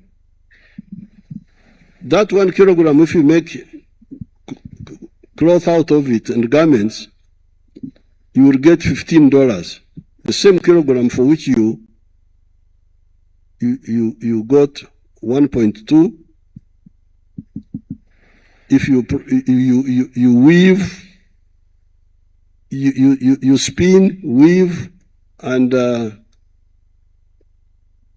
get garments out of it, you'll get $15. Coffee. A kilo of coffee unprocessed is $2.5. The same kilo processed will go for $25 or even $40. So the Africans have been the mega donors. I don't know why they are never called in conferences for donors in Paris, because they are the mega donors. In every kilogram of coffee, you are donating $40.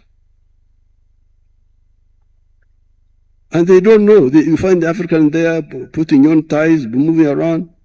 They are not bothered. So therefore, without electricity, without the railway, you cannot industrialize. And you go on with the raw materials. That's why you have got this stunted economy. The other day, I was with the delegation of military people from Tanzania. They gave me a word of stunted in Swahili. Does somebody have that word in Swahili kabisa? Stunted growth. Mtoto ambaye hakue. They told me, but I forgot. Last night I was with the delegation from Tanzania. I know it in my language, kuningama. But get it in Swahili. So the African economy is stunted. Stunted because of these mistakes, because of these hemorrhages. Then, number 6, fragmented market. If you produce, who buys? I've told you that my tribe cannot help me with, I am a capitalist also. I sell my milk. But in Uganda, it is bought by the Ugandans in Kampala. Not in my tribal area so much. Then East Africa. That's why I've been begging His Excellency Ruto, my young sister Mia, please, ruhusu maziwa yangu yaje huko bila vizuizi. Now, if you don't have a market, how will you attract capital? And the ones who invest in your country, how will they succeed? China opened in 1978.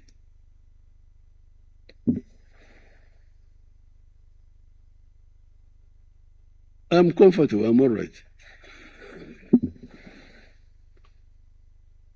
China, I have the figures here by that time. China opened in 1978, opened the economy. Our African economies were open all that time. But by the time I made this speech here, 10 years ago when we were with the Prime Minister of Japan here, by that time China had attracted $2.6 trillion, while Africa had attracted only 1.65 trillion. Why? One of the magnets is the big Chinese market inside China. One of the big magnets of attracting. So, to go on with these fragmented economies is a very big mistake. And that's why I'm very happy with His Excellency Ruto denouncing the tariff barriers that stop trade among our countries. Then the other bottleneck here, underdeveloped services, tourism, banking, professional services, and so on. Underdeveloped agriculture, number 8, bottleneck number 8. Uganda has got a little bit of agriculture. We never import food. So when I saw people crying that there was a war in Ukraine, is the war in Uganda here? It's in Ukraine. Why are you crying? Or that we shall have no food to eat. Not in Uganda, we always eat. We have enough food. We have got so much food that we don't know where to put it. Market is our problem. But in other parts of Africa, you get this problem of no food. Amazing. And the food they buy from outside is very dangerous. Bad food, with hormones and so on. Now, in the 1960s, we had made some mistakes also. We, the African people. You must have heard that in Uganda, Idi Amin grabbed private capital, the property of the Indians. And in other countries, they had a practice of what they were calling a nationalization, kutaifisha. That one also was a mistake, strategic mistake. But I'm glad that when we came into government, because I was from the revolutionary side, I had enough credentials to say no, give back all the property of the Indians. Let them get their properties back. Because my people, some of them are here, they were saying, no, we must keep the properties of Indians. I said, but if you don't give back the Indians their properties, who will trust you that in the future, if you invest in your country, you will not also grab his property, that like you grabbed the one of the Indians. So I persuaded them, we gave back all the property of the Indians, miserable properties, just 4,000 of them. Not much. Kisirani too. Now, around Kampala alone, in the whole of Uganda, we had only 4,000 Asian properties. 4,000 in the whole of Uganda. But now, around Kampala alone, we have got 2 million properties of the Ugandans, plus also our Indians who came back. So that was also another mistake. You, the people, should remember that issue of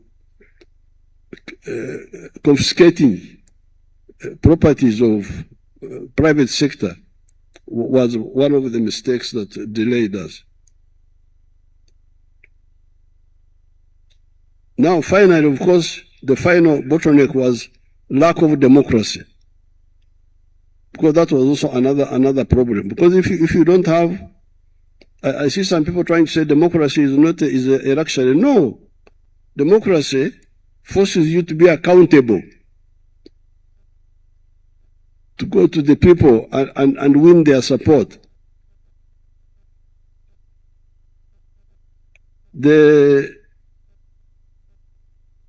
Recently we had elections, and where my people listened to my advice, we performed very well. When they implement what we like, getting rid of poverty in the whole country. How can you preserve poverty in the whole country? It's not a national park that you are preserving. So now, therefore, I want to conclude by saying that we have the money here. Yes, we are getting more money. Now our speaker from AFC gave a very good example. The pension funds. What are they being used for? NSSF in Uganda has got a lot of money, but they just invest in treasury bills. The government borrows from national fund and eats the money.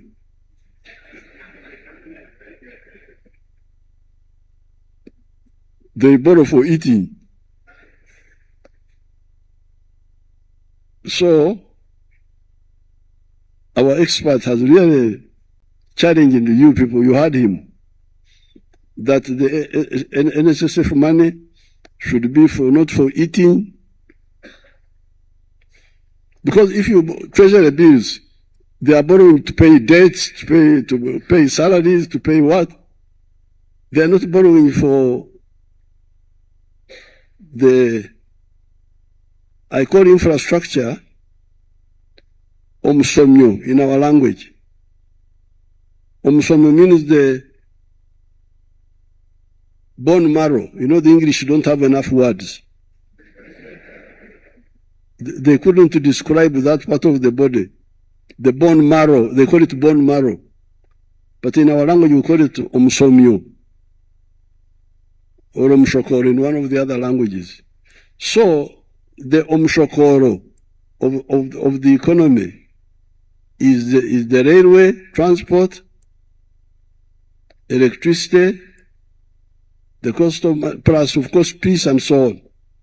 So if the NSSF money is used for eating, not to build part of the bone marrow, because the English don't have enough words, it's a very big mistake.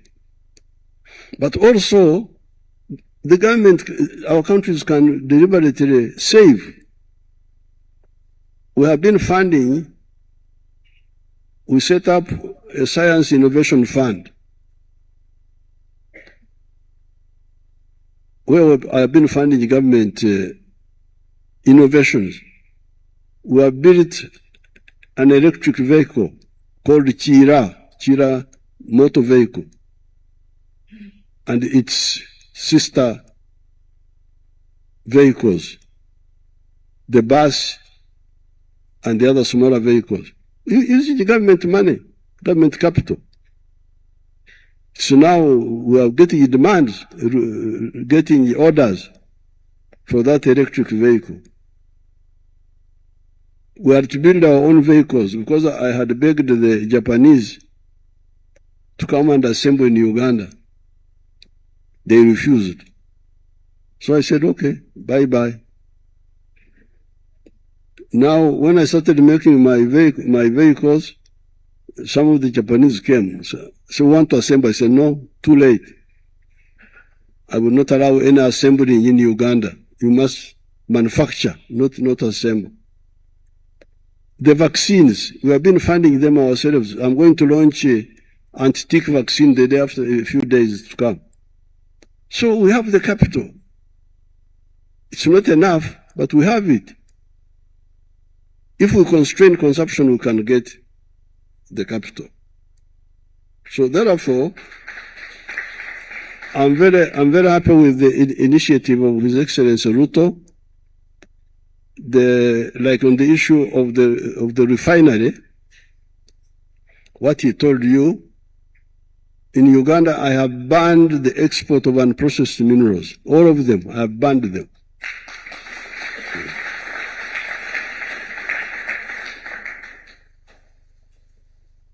They have been praying for me to die or something like that, but no export of tin, no export of copper. They are all there in the ground. But slowly we are getting investors. Iron ore. Can you imagine? Some Indian guy from India India, the New Delhi, had come to, made a deal with my people to sell our iron ore at $47 per ton. The iron ore of Uganda is the best in the whole world. It is about 70% pure. So, when you sell iron ore, somebody goes and makes it into steel. He earns, at one time he would earn $900. And you export all the jobs. But I stopped them. And I'm glad that some of the investors from Kenya, encouraged by His Excellency Ruto, are now investing in the steel industry in Uganda.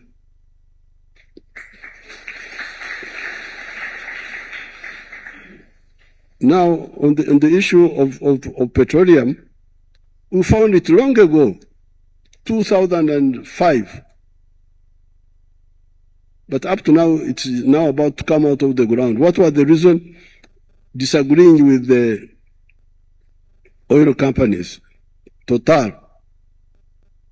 They were telling my people who would tell me, refineries don't make money. Hey, they don't make money. How about the ones who build them? Why do they build them?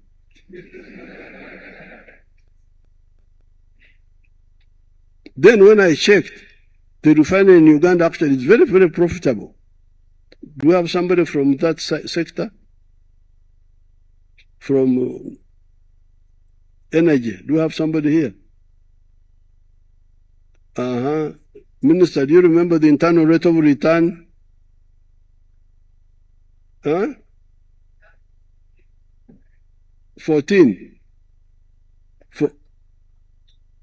You'll confirm. Or you're going to confirm. The internal rate of return is very high of the refinery in Uganda. So, but because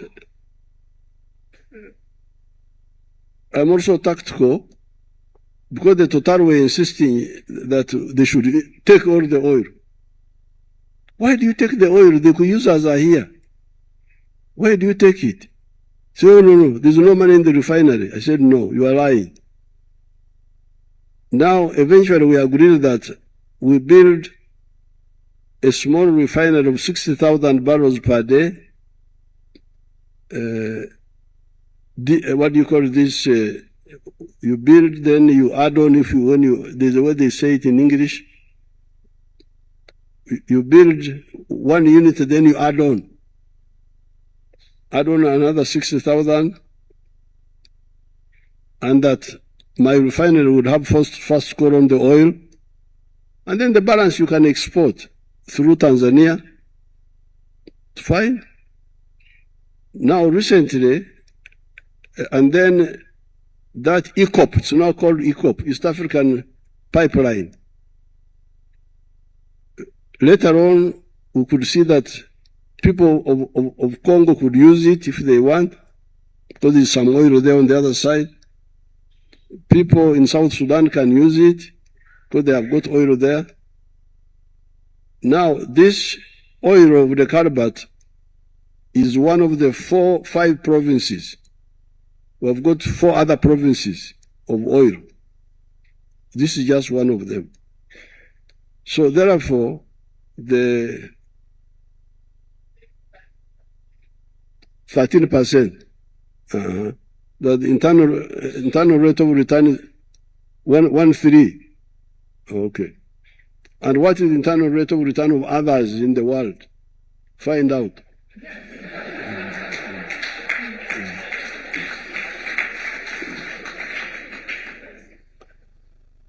So therefore, when His Excellency Ruto recently sent me a message, I supported it, that the surplus oil, which we had given to Total to take through Tanga to I don't know where, be our contribution to the refinery in Tanga, number 1.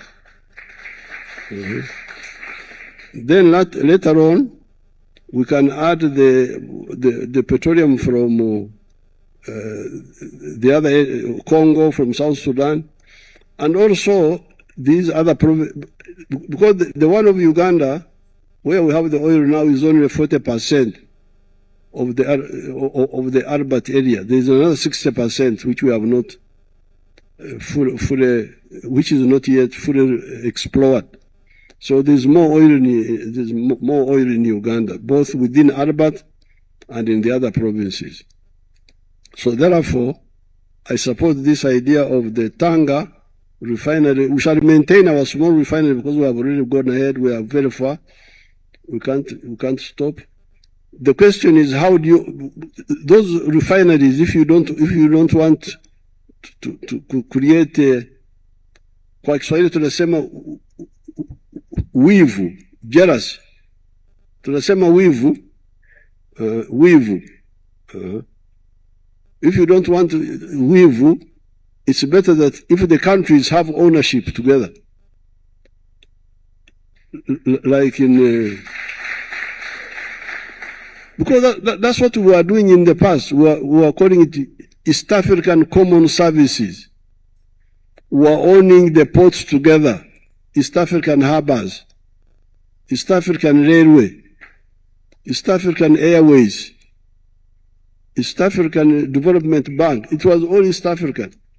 If it is all ours, then it is ours. Then it is not either me or you.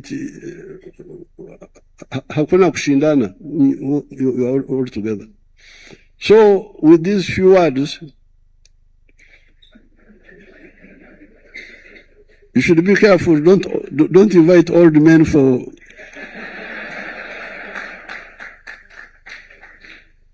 Don't give audience to old men, because you do so at your own risk.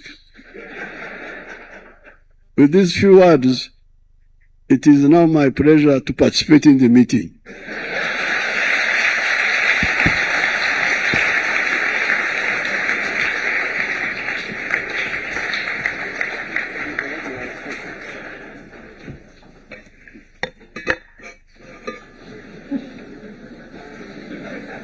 A round of applause again for Mzee. Thank you very much. Please, let's take our seats. You agree with me that please, let's take our seats. You agree with me that we have benefited from a wealth of wisdom from Mzee, President Museveni, and we have been listening to you very carefully, Mzee, very carefully, and you have made the work of this summit that much more easy for us to take it forward. I take note of what you have said about the need for us to save. It is one of the decisions that I've had to make in Kenya to change the contribution model for our savings.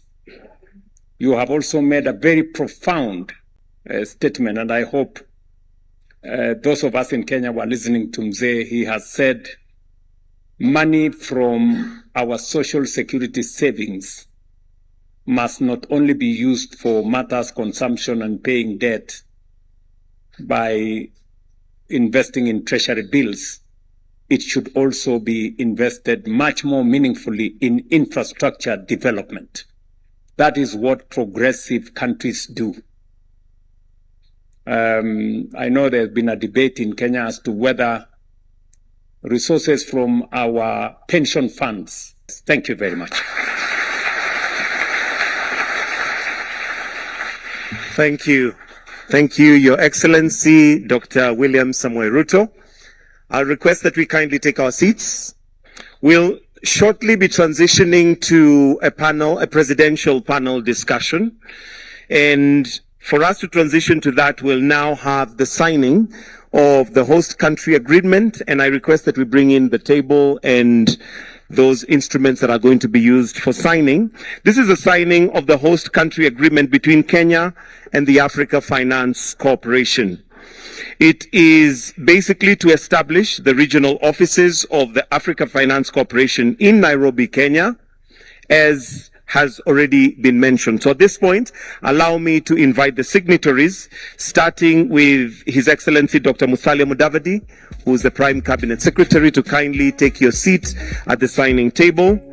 Also followed in tow by Samia D. Zaibaru, President and Chief Executive Officer of the Africa Finance Corporation.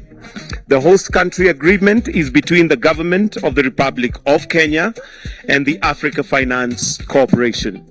So I'll also request that the legal team that is assisting with the signing to kindly present the documents as we now witness the signing of the host country agreement between Kenya and Africa Finance Corporation.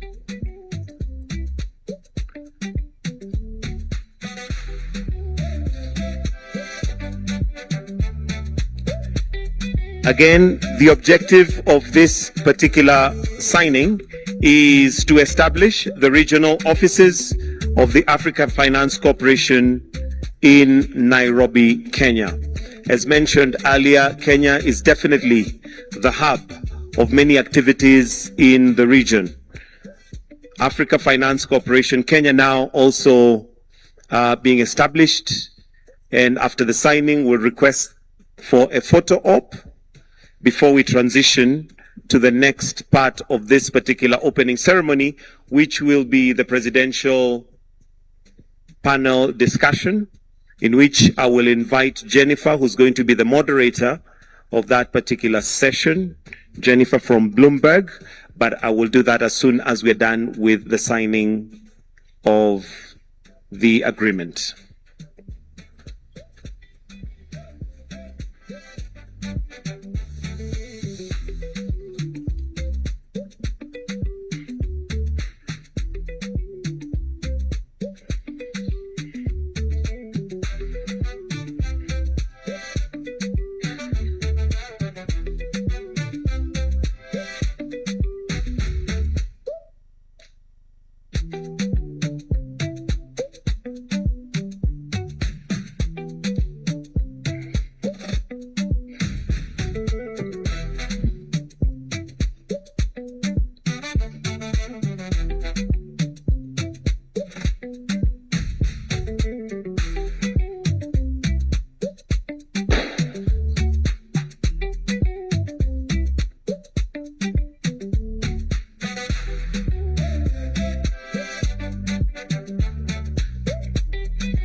Again, perhaps just to capture that for the sake of those who might be doing the communication for this particular session, this agreement, the objective is to establish a regional office of the Africa Finance Corporation in Nairobi. And it is the host country being Kenya. And this particular agreement is between the government of the Republic of Kenya and the Africa Finance Corporation. Now that the signing is done, we'll request that the signatories will stand for a photo op as they hold their document. Kindly let them hold their document for that photo op with the crowns facing the photographers. Wonderful. Why don't you give a round of applause? Thank you. Thank you very much.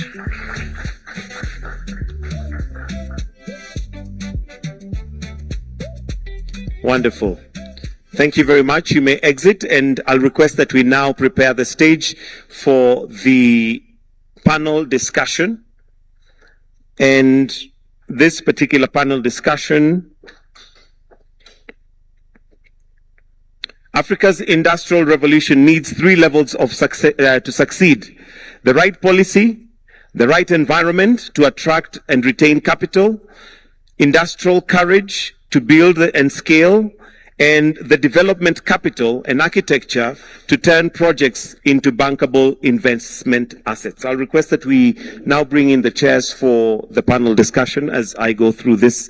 Africa's industrial revolution needs 3 levers to succeed: the right policy, environment to attract and retain capital, the industrial courage to build at scale, and the development capital architecture to turn projects into bankable investment assets. This conversation unpacks what each looks like in practice and what happens when all these three pull in tandem. This definitely being revolutionary, and as mentioned earlier, it is a paradigm shift. It is a moment where we change how we look at things as Africa.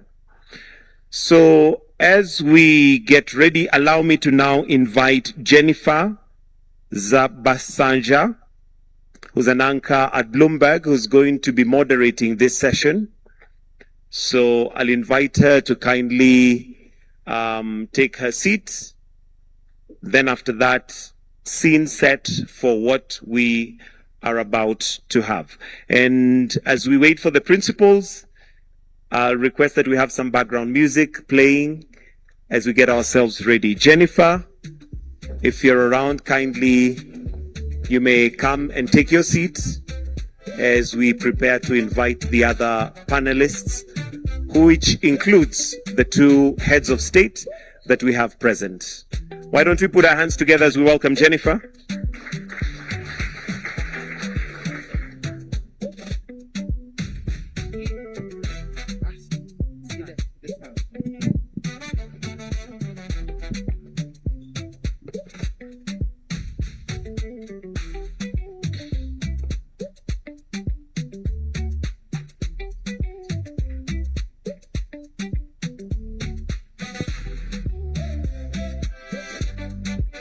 So allow me to invite the panelists. And at this point, Samaila Zubairu, kindly, if you may come on stage. Let's give him a clap as he's approaching.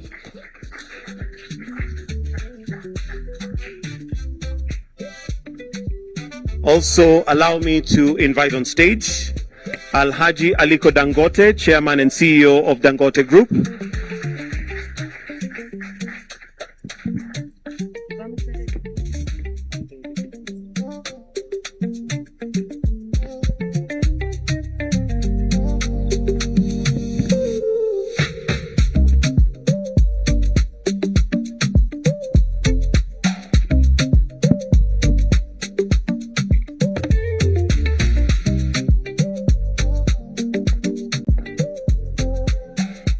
And we shall now just take a short minute as we wait for His Excellency Yoweri Museveni, who will also join in the panel together with His Excellency Dr. William Samoei Ruto. So we'll just take, let's just have some background music as we wait on that.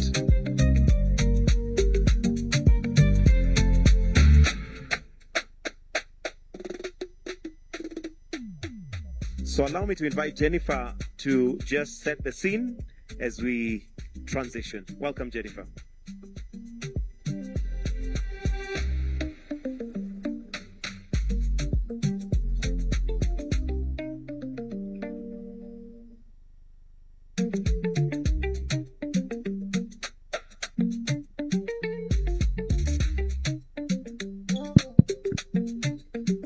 Okay, we found one that works. Good afternoon, everyone. As Mike was pointing out, my name is Jennifer Zabasaja, and I am an anchor and a correspondent for Bloomberg Television based in Johannesburg.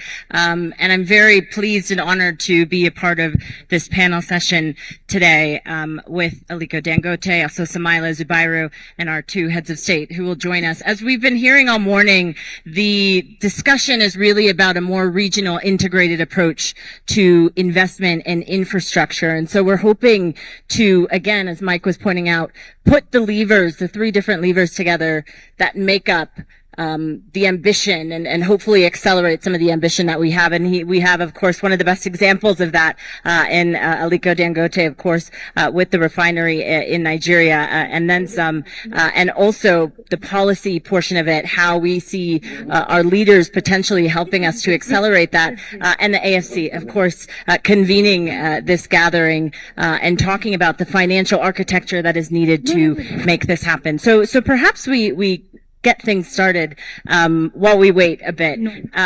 I wanted to just start here, and maybe I start with the both of you. Aliko, you're so far away. I don't know why. But luckily we have microphones. We've been speaking all morning and hearing from the presidents and the heads of state about some of the challenges that we've seen on the continent and the potential moving forward. What's been interesting is for the past 2 decades, if we take a look at AFC has been 20 years old. Past 2 decades, there's been more than $1 trillion, US dollars, committed to infrastructure investment on the continent.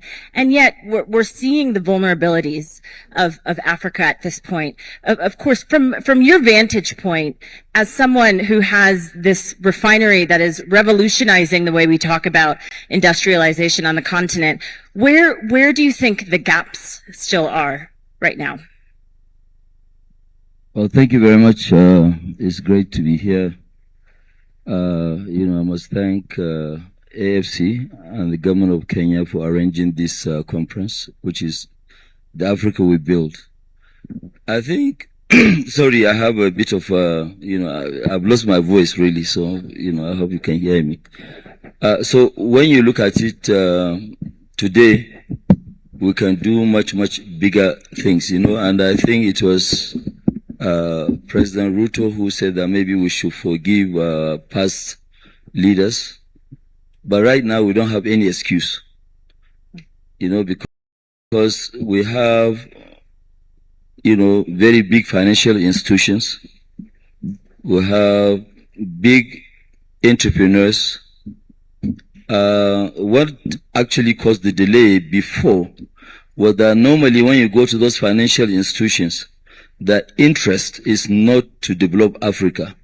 The interest is to develop themselves. And, today we have big financial institutions that are at least they can listen to the big, entrepreneurs and see how do we develop and build our nation. We have made a lot of mistakes in the past where we've been relying on foreign investors. A foreign investor will not come without the leadership of domestic investor. So a domestic investor must take the risk and start developing your own continent, not for you to wait for foreign investors. Foreign investors will only come when things are looking rosy and good.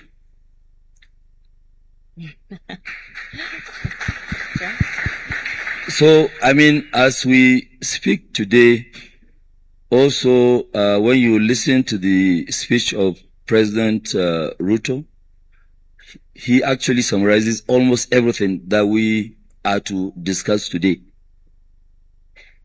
You have pension funds, 550 billion of pension funds in Africa, and you are funding something totally that is irrelevant. And most of our own people too, when they have money, they take the money abroad. So when they know that we have money, we have what it takes to develop our continent. Every day we are saying potential. Potential for what? The potentials are there, of course, but you have to harness the potentials. We've been having fuel queues in Nigeria for 52 years. Even when the refineries were sold, 3 out of 2. 3 out of 4 were sold to us in 2007. Later on, the same people who are benefiting $10 billion of corruption money went and instigated, and it was reversed few months later, which we lost a lot of money because we paid banks, we paid advisors, we paid lawyers, we paid everybody, of which AFC was part of. So today, as we speak, can we be where we want to be? The answer is yes. But we must build it ourselves as Africans, not by foreigners. Thank you for that. And of course, we will welcome President Museveni and also President Ruto to the stage. We were just speaking about the gaps that still exist despite some of the investment that we've seen on the continent. I've been listening to both of you speak this morning, and it seems like there is more cohesion between both of your countries. I wonder if you speak to an investor and you talk about what the regional collaboration looks like now, what's different now than in the past, what would you say? President Museveni? what is different is that the mistake makers have failed. So people have seen the mistakes. The mistakes have blossomed. They have seen. I think that's why people are beginning to see themselves different. You can see these are. I have been watching this for the last 65 years. I think Mr. Ruto maybe, are you 65? 58, you can imagine. 50. So, these young people have come up and they have seen. It would have been better if because like some of the other people, like the Chinese, the people like Lee Kuan Yew, they saw it earlier. But Africa also had a lot of additional problems.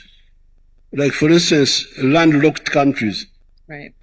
If you are landlocked, even if you see something, if the coastal countries don't see it properly, you can't move.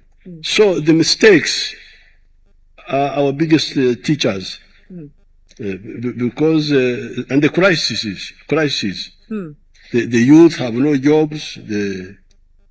So I think people can now see, can listen more. Because there was a law.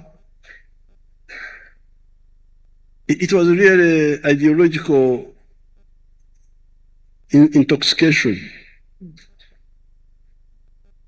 that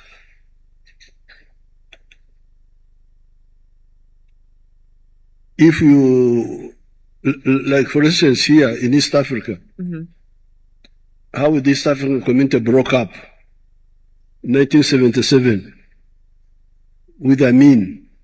People thought there was another way other than the East African community. But now later on they discovered that no, East African community is the only way, and that's how we came back. President Ruto, have recent crises potentially accelerated some of this newfound collaboration between your countries?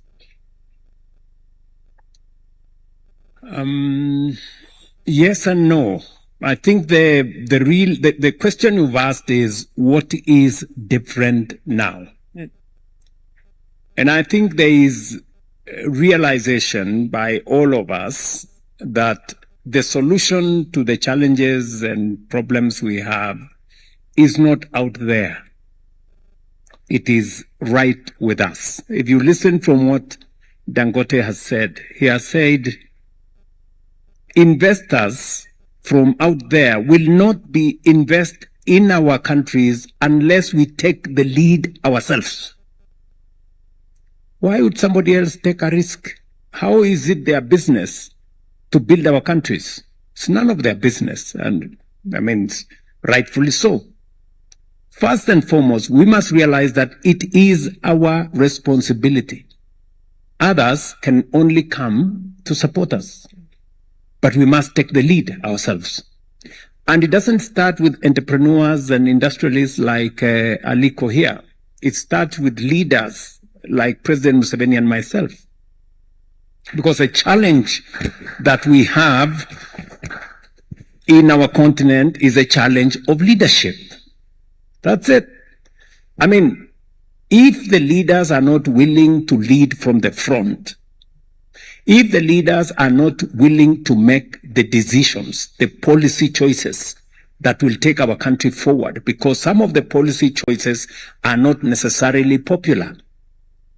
It isn't easy for it is not easy for President Museveni to say, if you are not making this choice, we are not going with you. You know, banning export of minerals is not an easy thing, because there are people who make money out of selling raw materials. So you have to tell them, no, this is not the right thing to do. So some choices have to be made by leaders. So it starts with us as leaders, making the right choices. Not convenient choices, not necessarily popular choices, the right choices. That's number one. Number two, it is to stop what President Museveni was saying, petty jealousy, between us. I'll give you an example. President Museveni decided that he is going to invest in the pipeline in Kenya because he believes that the pipeline in Kenya is not only important for Kenya, but is also important for Uganda. When President Museveni told me, I went to him and I told him, please give us some of your iron ore for our business people here in Kenya. He told me, that is not the policy choice I want to make. I have already said nobody is going to take iron ore from Uganda unprocessed. Then I made the choice that the investors who are in Kenya, I persuaded them to go and invest in the in the plant in Uganda. I was not selfish about it, because what will happen is that the iron ore in Uganda, the steel that is going to come from that iron ore is going to benefit not just Uganda, it's going to benefit Kenya as well. Instead of us importing steel from all over the world, it is cheaper for us to import steel from Uganda. Right. And because this is one region. So this, the beginning is the leadership that determine how we move forward. Let me conclude by saying,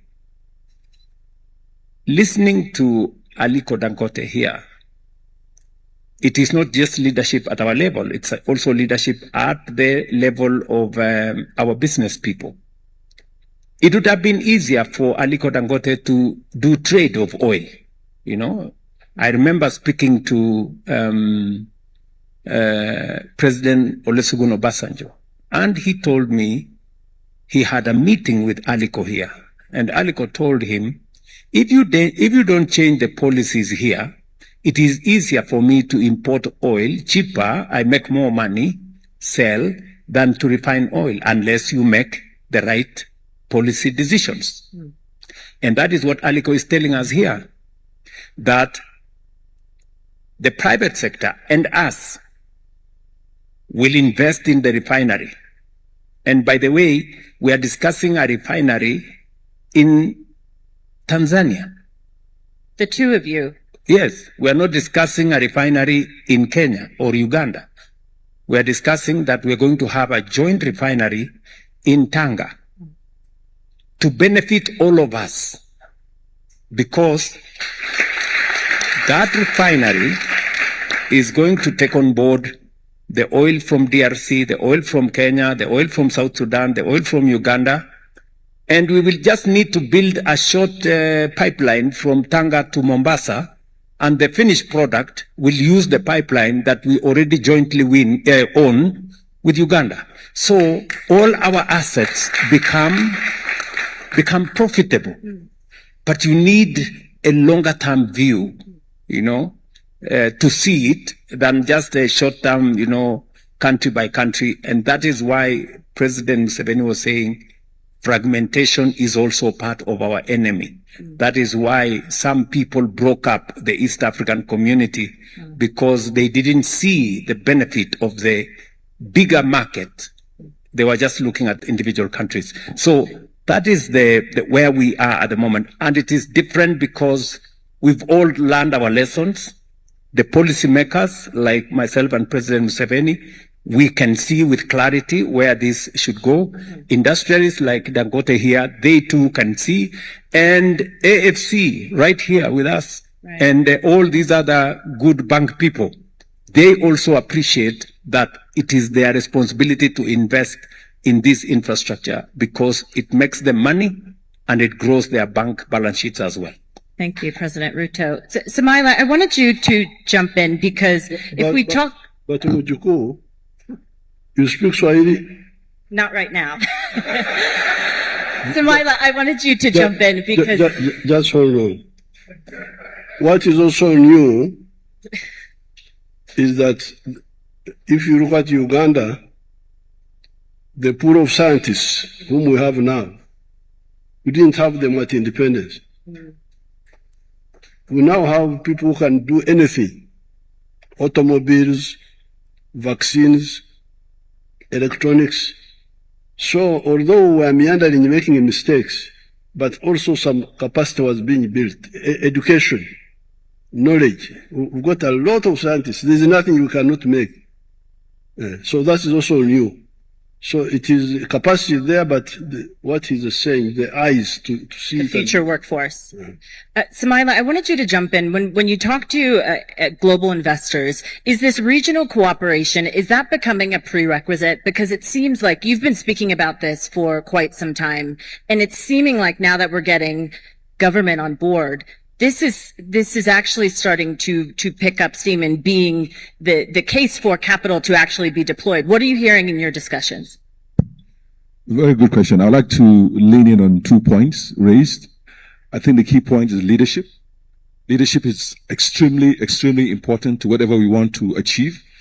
And I want us to look at leadership not just, from a transaction that we want to do now, but maybe from a long-term perspective.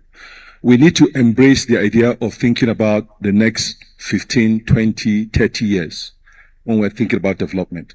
So if you saw the report today, on the State of Africa Infrastructure Report, it talked about the consumption over time. It says it's going to grow significantly. And since we know that consumption is going to grow significantly, it only makes sense to look at regional infrastructure, which is what is happening here.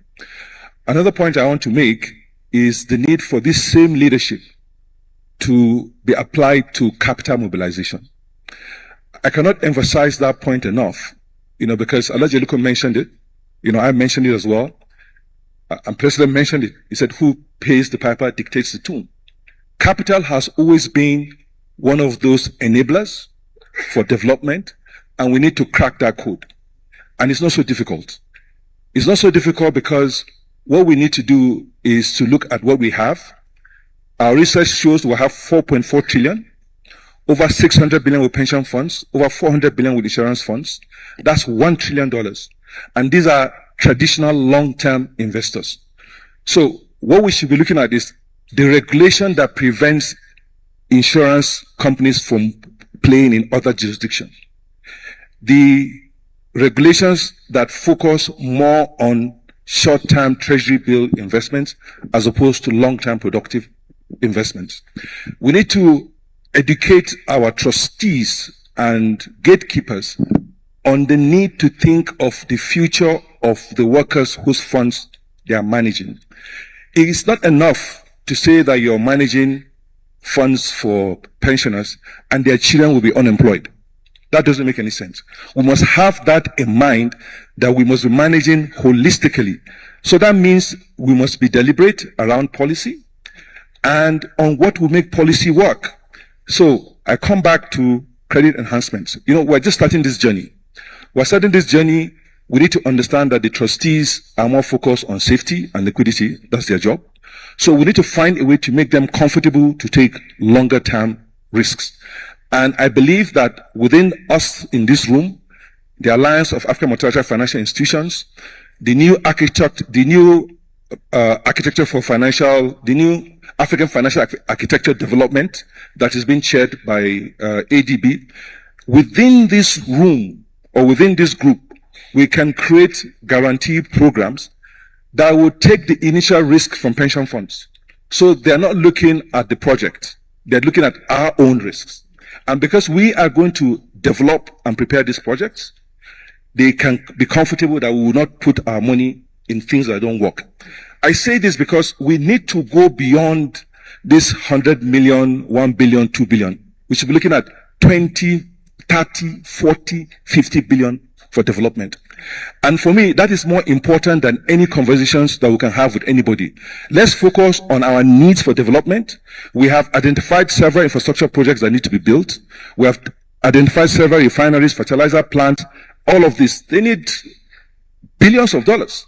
And we should be thinking about how can we use this opportunity, create those credit enhancements, create those guarantee programs that allow us to mobilize 20, 30, 40 billion dollars.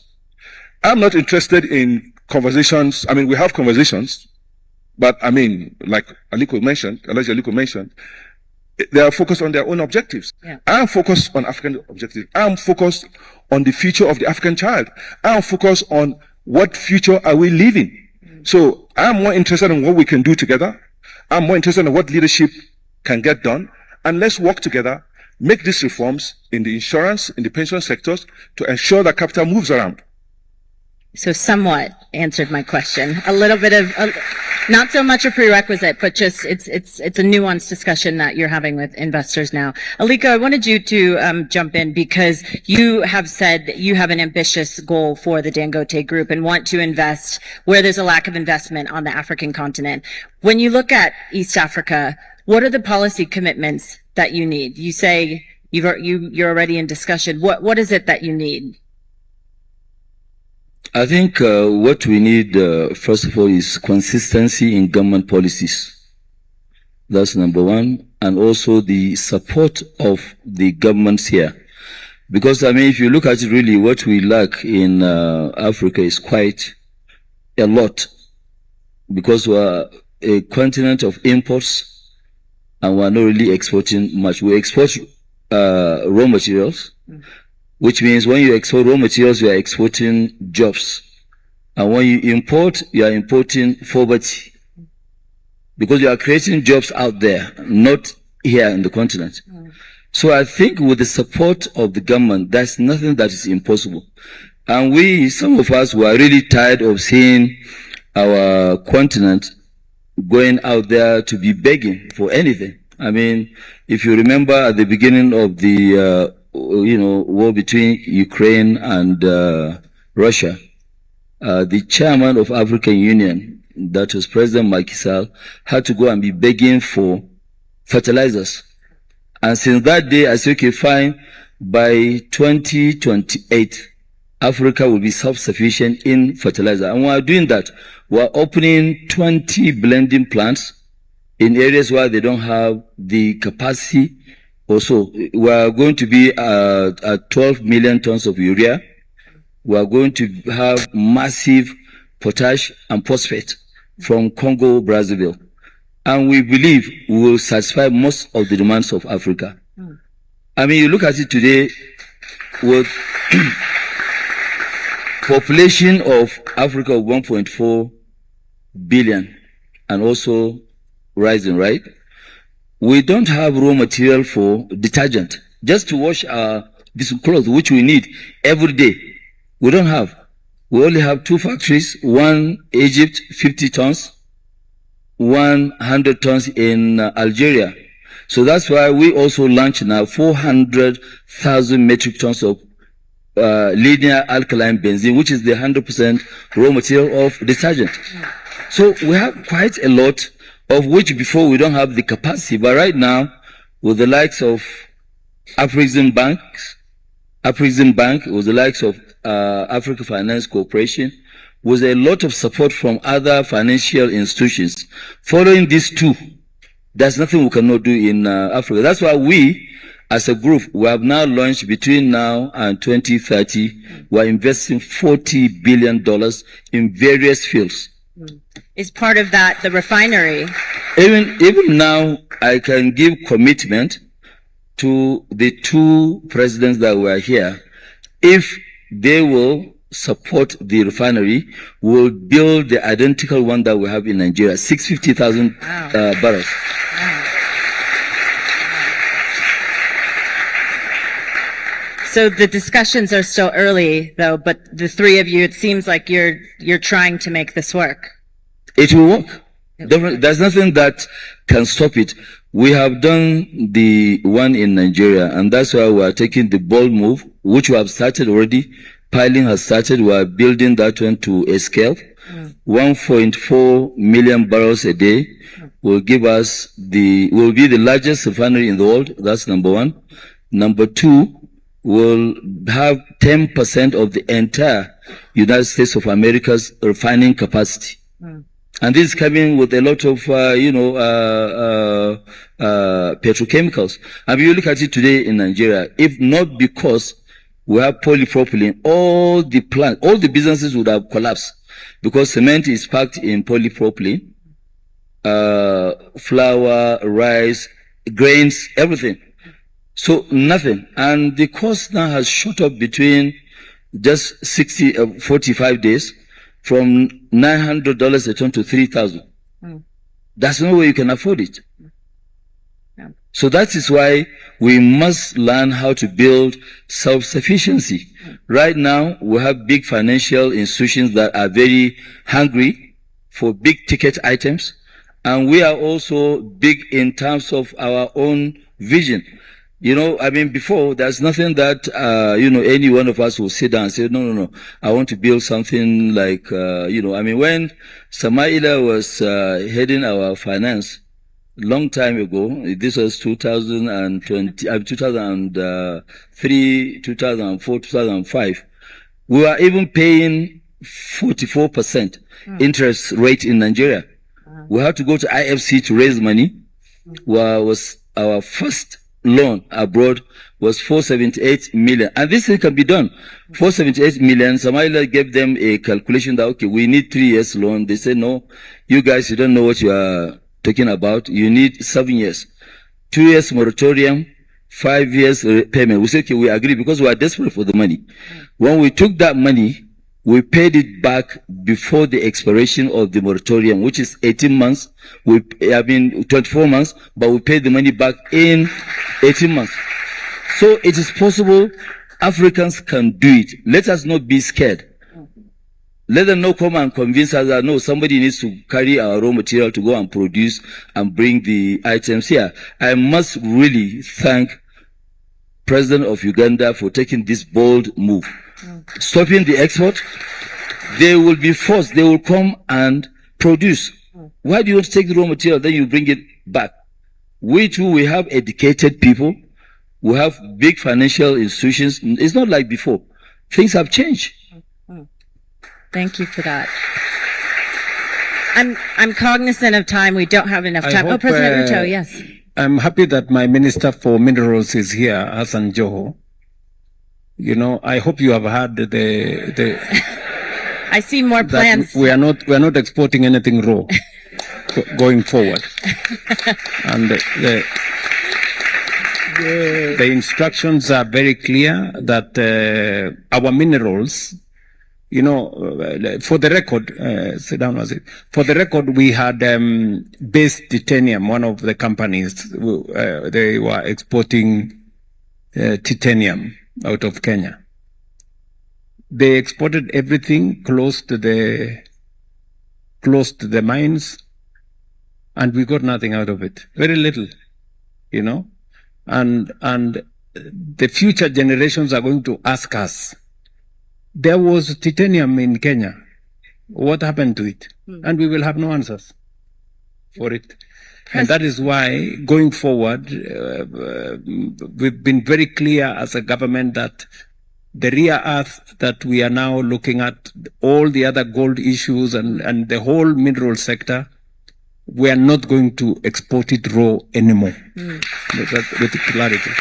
And that is why, as we build the refinery together, this conference is also how are we going to take charge of all the other minerals in our region that are today being exported in raw form. How do we create an ecosystem here that also creates better beneficiation of these minerals by processing it here and driving the industries that use these minerals to come here and work with us? Because in any case, and that is, allow me to say why we cannot fail.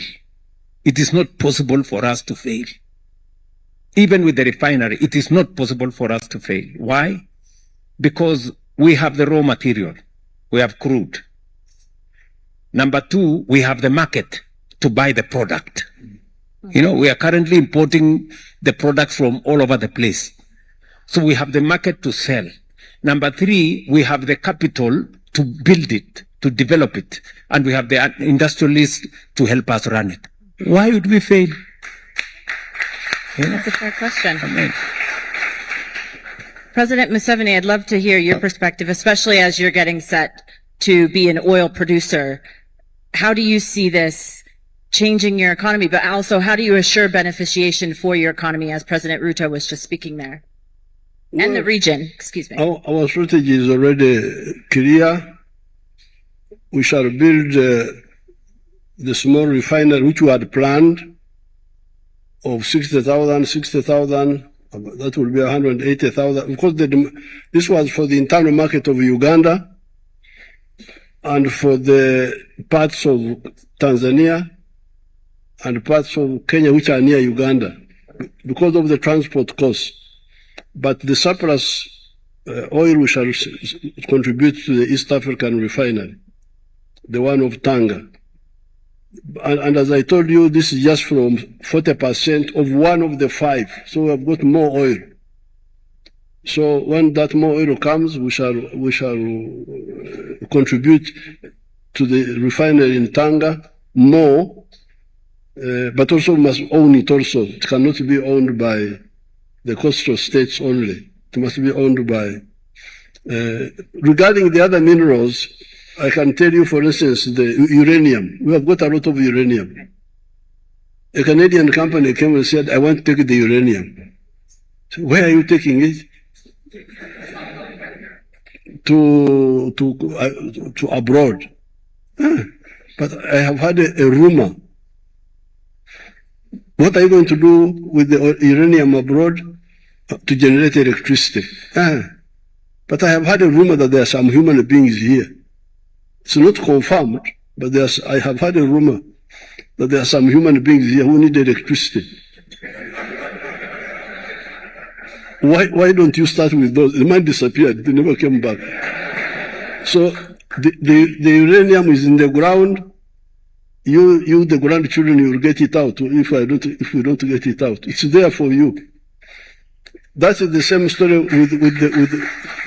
with the gold. I banned the export of gold. Now there are how many refineries of gold now? There are now 9. Imagine this, the one we are producing in Busia, is it a kilo or what?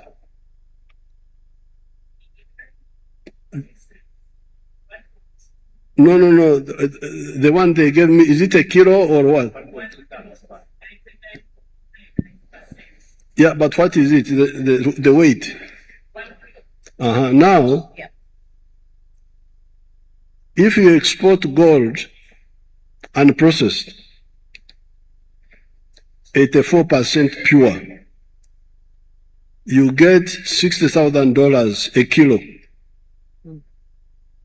If you process, like we have done in Busia, just on the other side of the border, you get $110,000.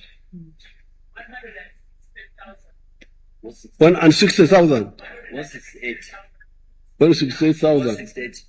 Now imagine, from 60 to 168, all that money is lost. And the jobs. And then there we are using our electricity. Right.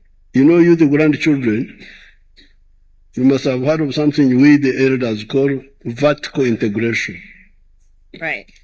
Integrate from down up, but also horizontal. Right. Now, because we are purifying the gold in Uganda now, we can now also start a jewelry industry. Because now the gold is pure enough to be used in jewelry, to be used in bullion, right, to be used in electronics. So it is really criminal to export. I cannot allow the export of unprocessed raw materials from Uganda. I cannot. Right. Thank you so much, President Museveni. Aliko, please. And I think we're running out of time, but I'd love to hear from Aliko and Samaila. Last one, thank you very much. Well, it's great to be here, but since we have 2 of our leaders here, I would like to use this opportunity to thank them for their leadership That's number one. Number two, especially, President Ruto to convince his colleagues to allow free movement of goods, services, and people. Because today, with an European passport, you can move faster in Africa than being an African, which I think we must really stop. So let them copy what Kenya did, because I remember I was here for his first inauguration. That's the time he allowed and removed visa-free for all Africans. Why can't we allow visa-free for all Africans? Please, we need to do that, because if we don't really do that, it will be difficult to trade with somebody that you cannot get in and out easily. Thank you. Thank you so much. I want to just, Smile, I'd love to hear from you, but I want to leave today with one commitment from everyone. We've heard a bit about what a few of you are discussing, but Samaila, maybe you start for us. What is the AFC committing today to this region moving forward? So I would like to kind of double down on Alhaji Aliko's appeal. Free movement of people is definitely good, but I want, President Ruto, President Museveni to be advocates for the Africa we build. And I want you to be advocates in terms of the reforms that are required for us to be able to ensure that African capital resides within Africa for Africa's development. It is something that we can do. By the time we get into the round table, I would elaborate more, but it's something that requires leadership. And two of you are well placed to lead this initiative to ensure that we create African capital markets. It's very important. We will not develop if we don't create African capital markets. Thank you. And my commitment is to support whatever we agree, not just for today, but into the future. We are looking at what should regional integration look like in 10 years, and what are the building blocks that we must put in place today to ensure that happens. In our minds, it's not just infrastructure, it's also capital, which is why we're keen on having a conversation with all of you to ensure that happens. Thank you. Thank you so much, Samaila. President Ruto, you said you want to be ambitious. What does that look like? What are you committing? I think we are committing three things from where I sit. Number one is to continue to provide leadership at the highest level to support Africa's transformation by supporting the Africa we built. What does that mean, though? It means moving potential, moving ideas to projects and programs, real infrastructure projects. And in my listening to what the CEO of Africa Finance Corporation has said, is also to provide leadership at the policy level on making African capital agile, and available, so that whether it is monies we have in insurance companies, monies we have in pension funds, making sure that the capital markets work, like what we are doing at the Nairobi Securities Exchange, is for us to make it much more easy for us to use our own resources to drive our own transformation. And thirdly is to support this by getting fellow leaders in the continent to look at this perspective from where we are discussing today, so that we can get more people moving, reduce the bottlenecks and challenges that citizens, business people, entrepreneurs, industrialists come across as they cross borders, and to make sure that we take advantage of the market that we are. 1.5 billion people is a big asset, is a big resource that we can use. And finally, is to realize that by doing whatever we are doing, making sure that we industrialize our continent, we are actually tapping into the huge resource of young people that we have in our continent, because they are a potentially potent asset for us, turning them into a workforce, and creating a bigger middle class out of these young people by making sure that we engage them through industrialization by creating jobs. I think this is the commitment we will make as we go forward. Thank you so much, President Ruto. President Museveni, what is your commitment that you're leaving with today? What is? Your commitment that you're leaving with today on this stage. My what? Commitment. Commitment. The commitment of 65 years.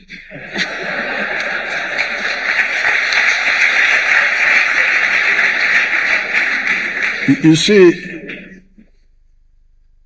these young people now are joining me because for 65 years, African revolution has gone through three stages. 1912, ANC is founded in South Africa. 1940s, the Mandelas come on the scene. Mandela, Nyerere, Kenyatta. 1960s, our group. And now you people, you are there. Now, our historical missions were three. Were four initially. Liberation. Number two, prosperity. How do you get prosperity? Through economic integration. I am summarizing. The market. You cannot have prosperity without a united market. And united economic effort like we are talking about here. Historical mission number three, strategic security. To build strong armies. And that one can only be achieved through political integration. In the case of East Africa, we are talking about the East African Federation. But you don't concentrate on that, you are watching Arsenal. I'm not watching Arsenal. You are watching European clubs. Right. Now, number four is the regional one of liberation. Are you from East Africa? Yes. You know some Swahili? Yes. When we were running out of time, President, but yes, please. When we were fighting, we were saying uhuru na umoja. Now, when we go to uhuru na uhasama. Umoja disappeared. So now it is coming back. I'm very happy to see that I lived to see these people joining me, joining Mwalimu Nyerere, joining Nkrumah, joining the Pan-Africanists. Right. Thank you so much, President Museveni. And I'm really over time, but Aliko, I'll give you the final word. We talk about markets, we talk about Pan-Africanism. I'm wondering if your commitment is this IPO that you are committed to. I mean, how much is deepening and strengthening African capital markets a part of your own commitment to where we're headed? No, it's going to actually deepen the market, and we're saying that all Africans should invest and will be paying dividends in dollars. But my commitment today here is that if we agree with the 3-4 governments here about the refinery, we will lead and will make sure that that refinery is built within the next 4 or 5 years. Wow. That's great. That is a positive way to end. I am so honored to be next to all of you, and thank you all so much for the time that you have spent listening to all of us, to Samaila Zubairu, the Africa Finance Corporation CEO, President William Ruto, President of the Republic of Kenya, President Yoweri Museveni, President of the Republic of Uganda, and of course Aliko Dangote, President of the Dangote Group. Please join me in thanking them all. And as they exit, I'll request that you kindly just have a photo opportunity. Let's take our seats briefly. Kindly, let's take our seats for the sake of the media. Kindly to have a photo opportunity with the 4 panelists. And after the first photo, we shall then ask Jennifer to also just step aside and then have the 4 panelists. Thumbs up for the first photo. Thank you, Jennifer. If I may kindly just request that we have the 4 panelists on their own, kindly. Thank you.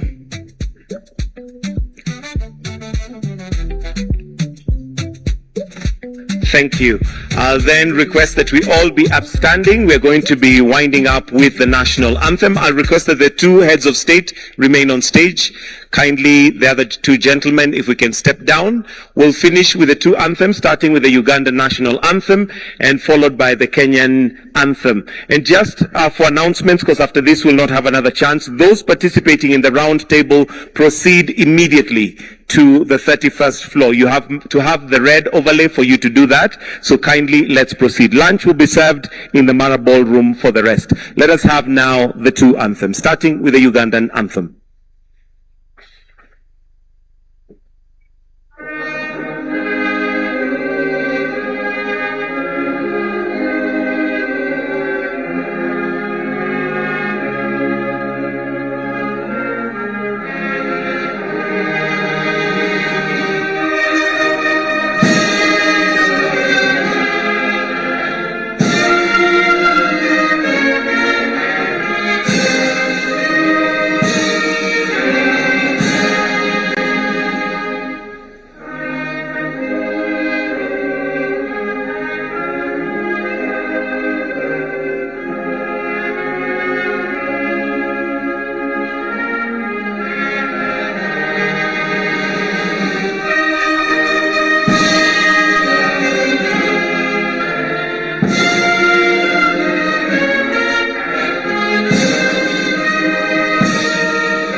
I request that we maintain our positions as we allow the two heads of state to exit. And as they do so, those participating in the round table, please make your way to the round table room, which is on the 31st floor immediately.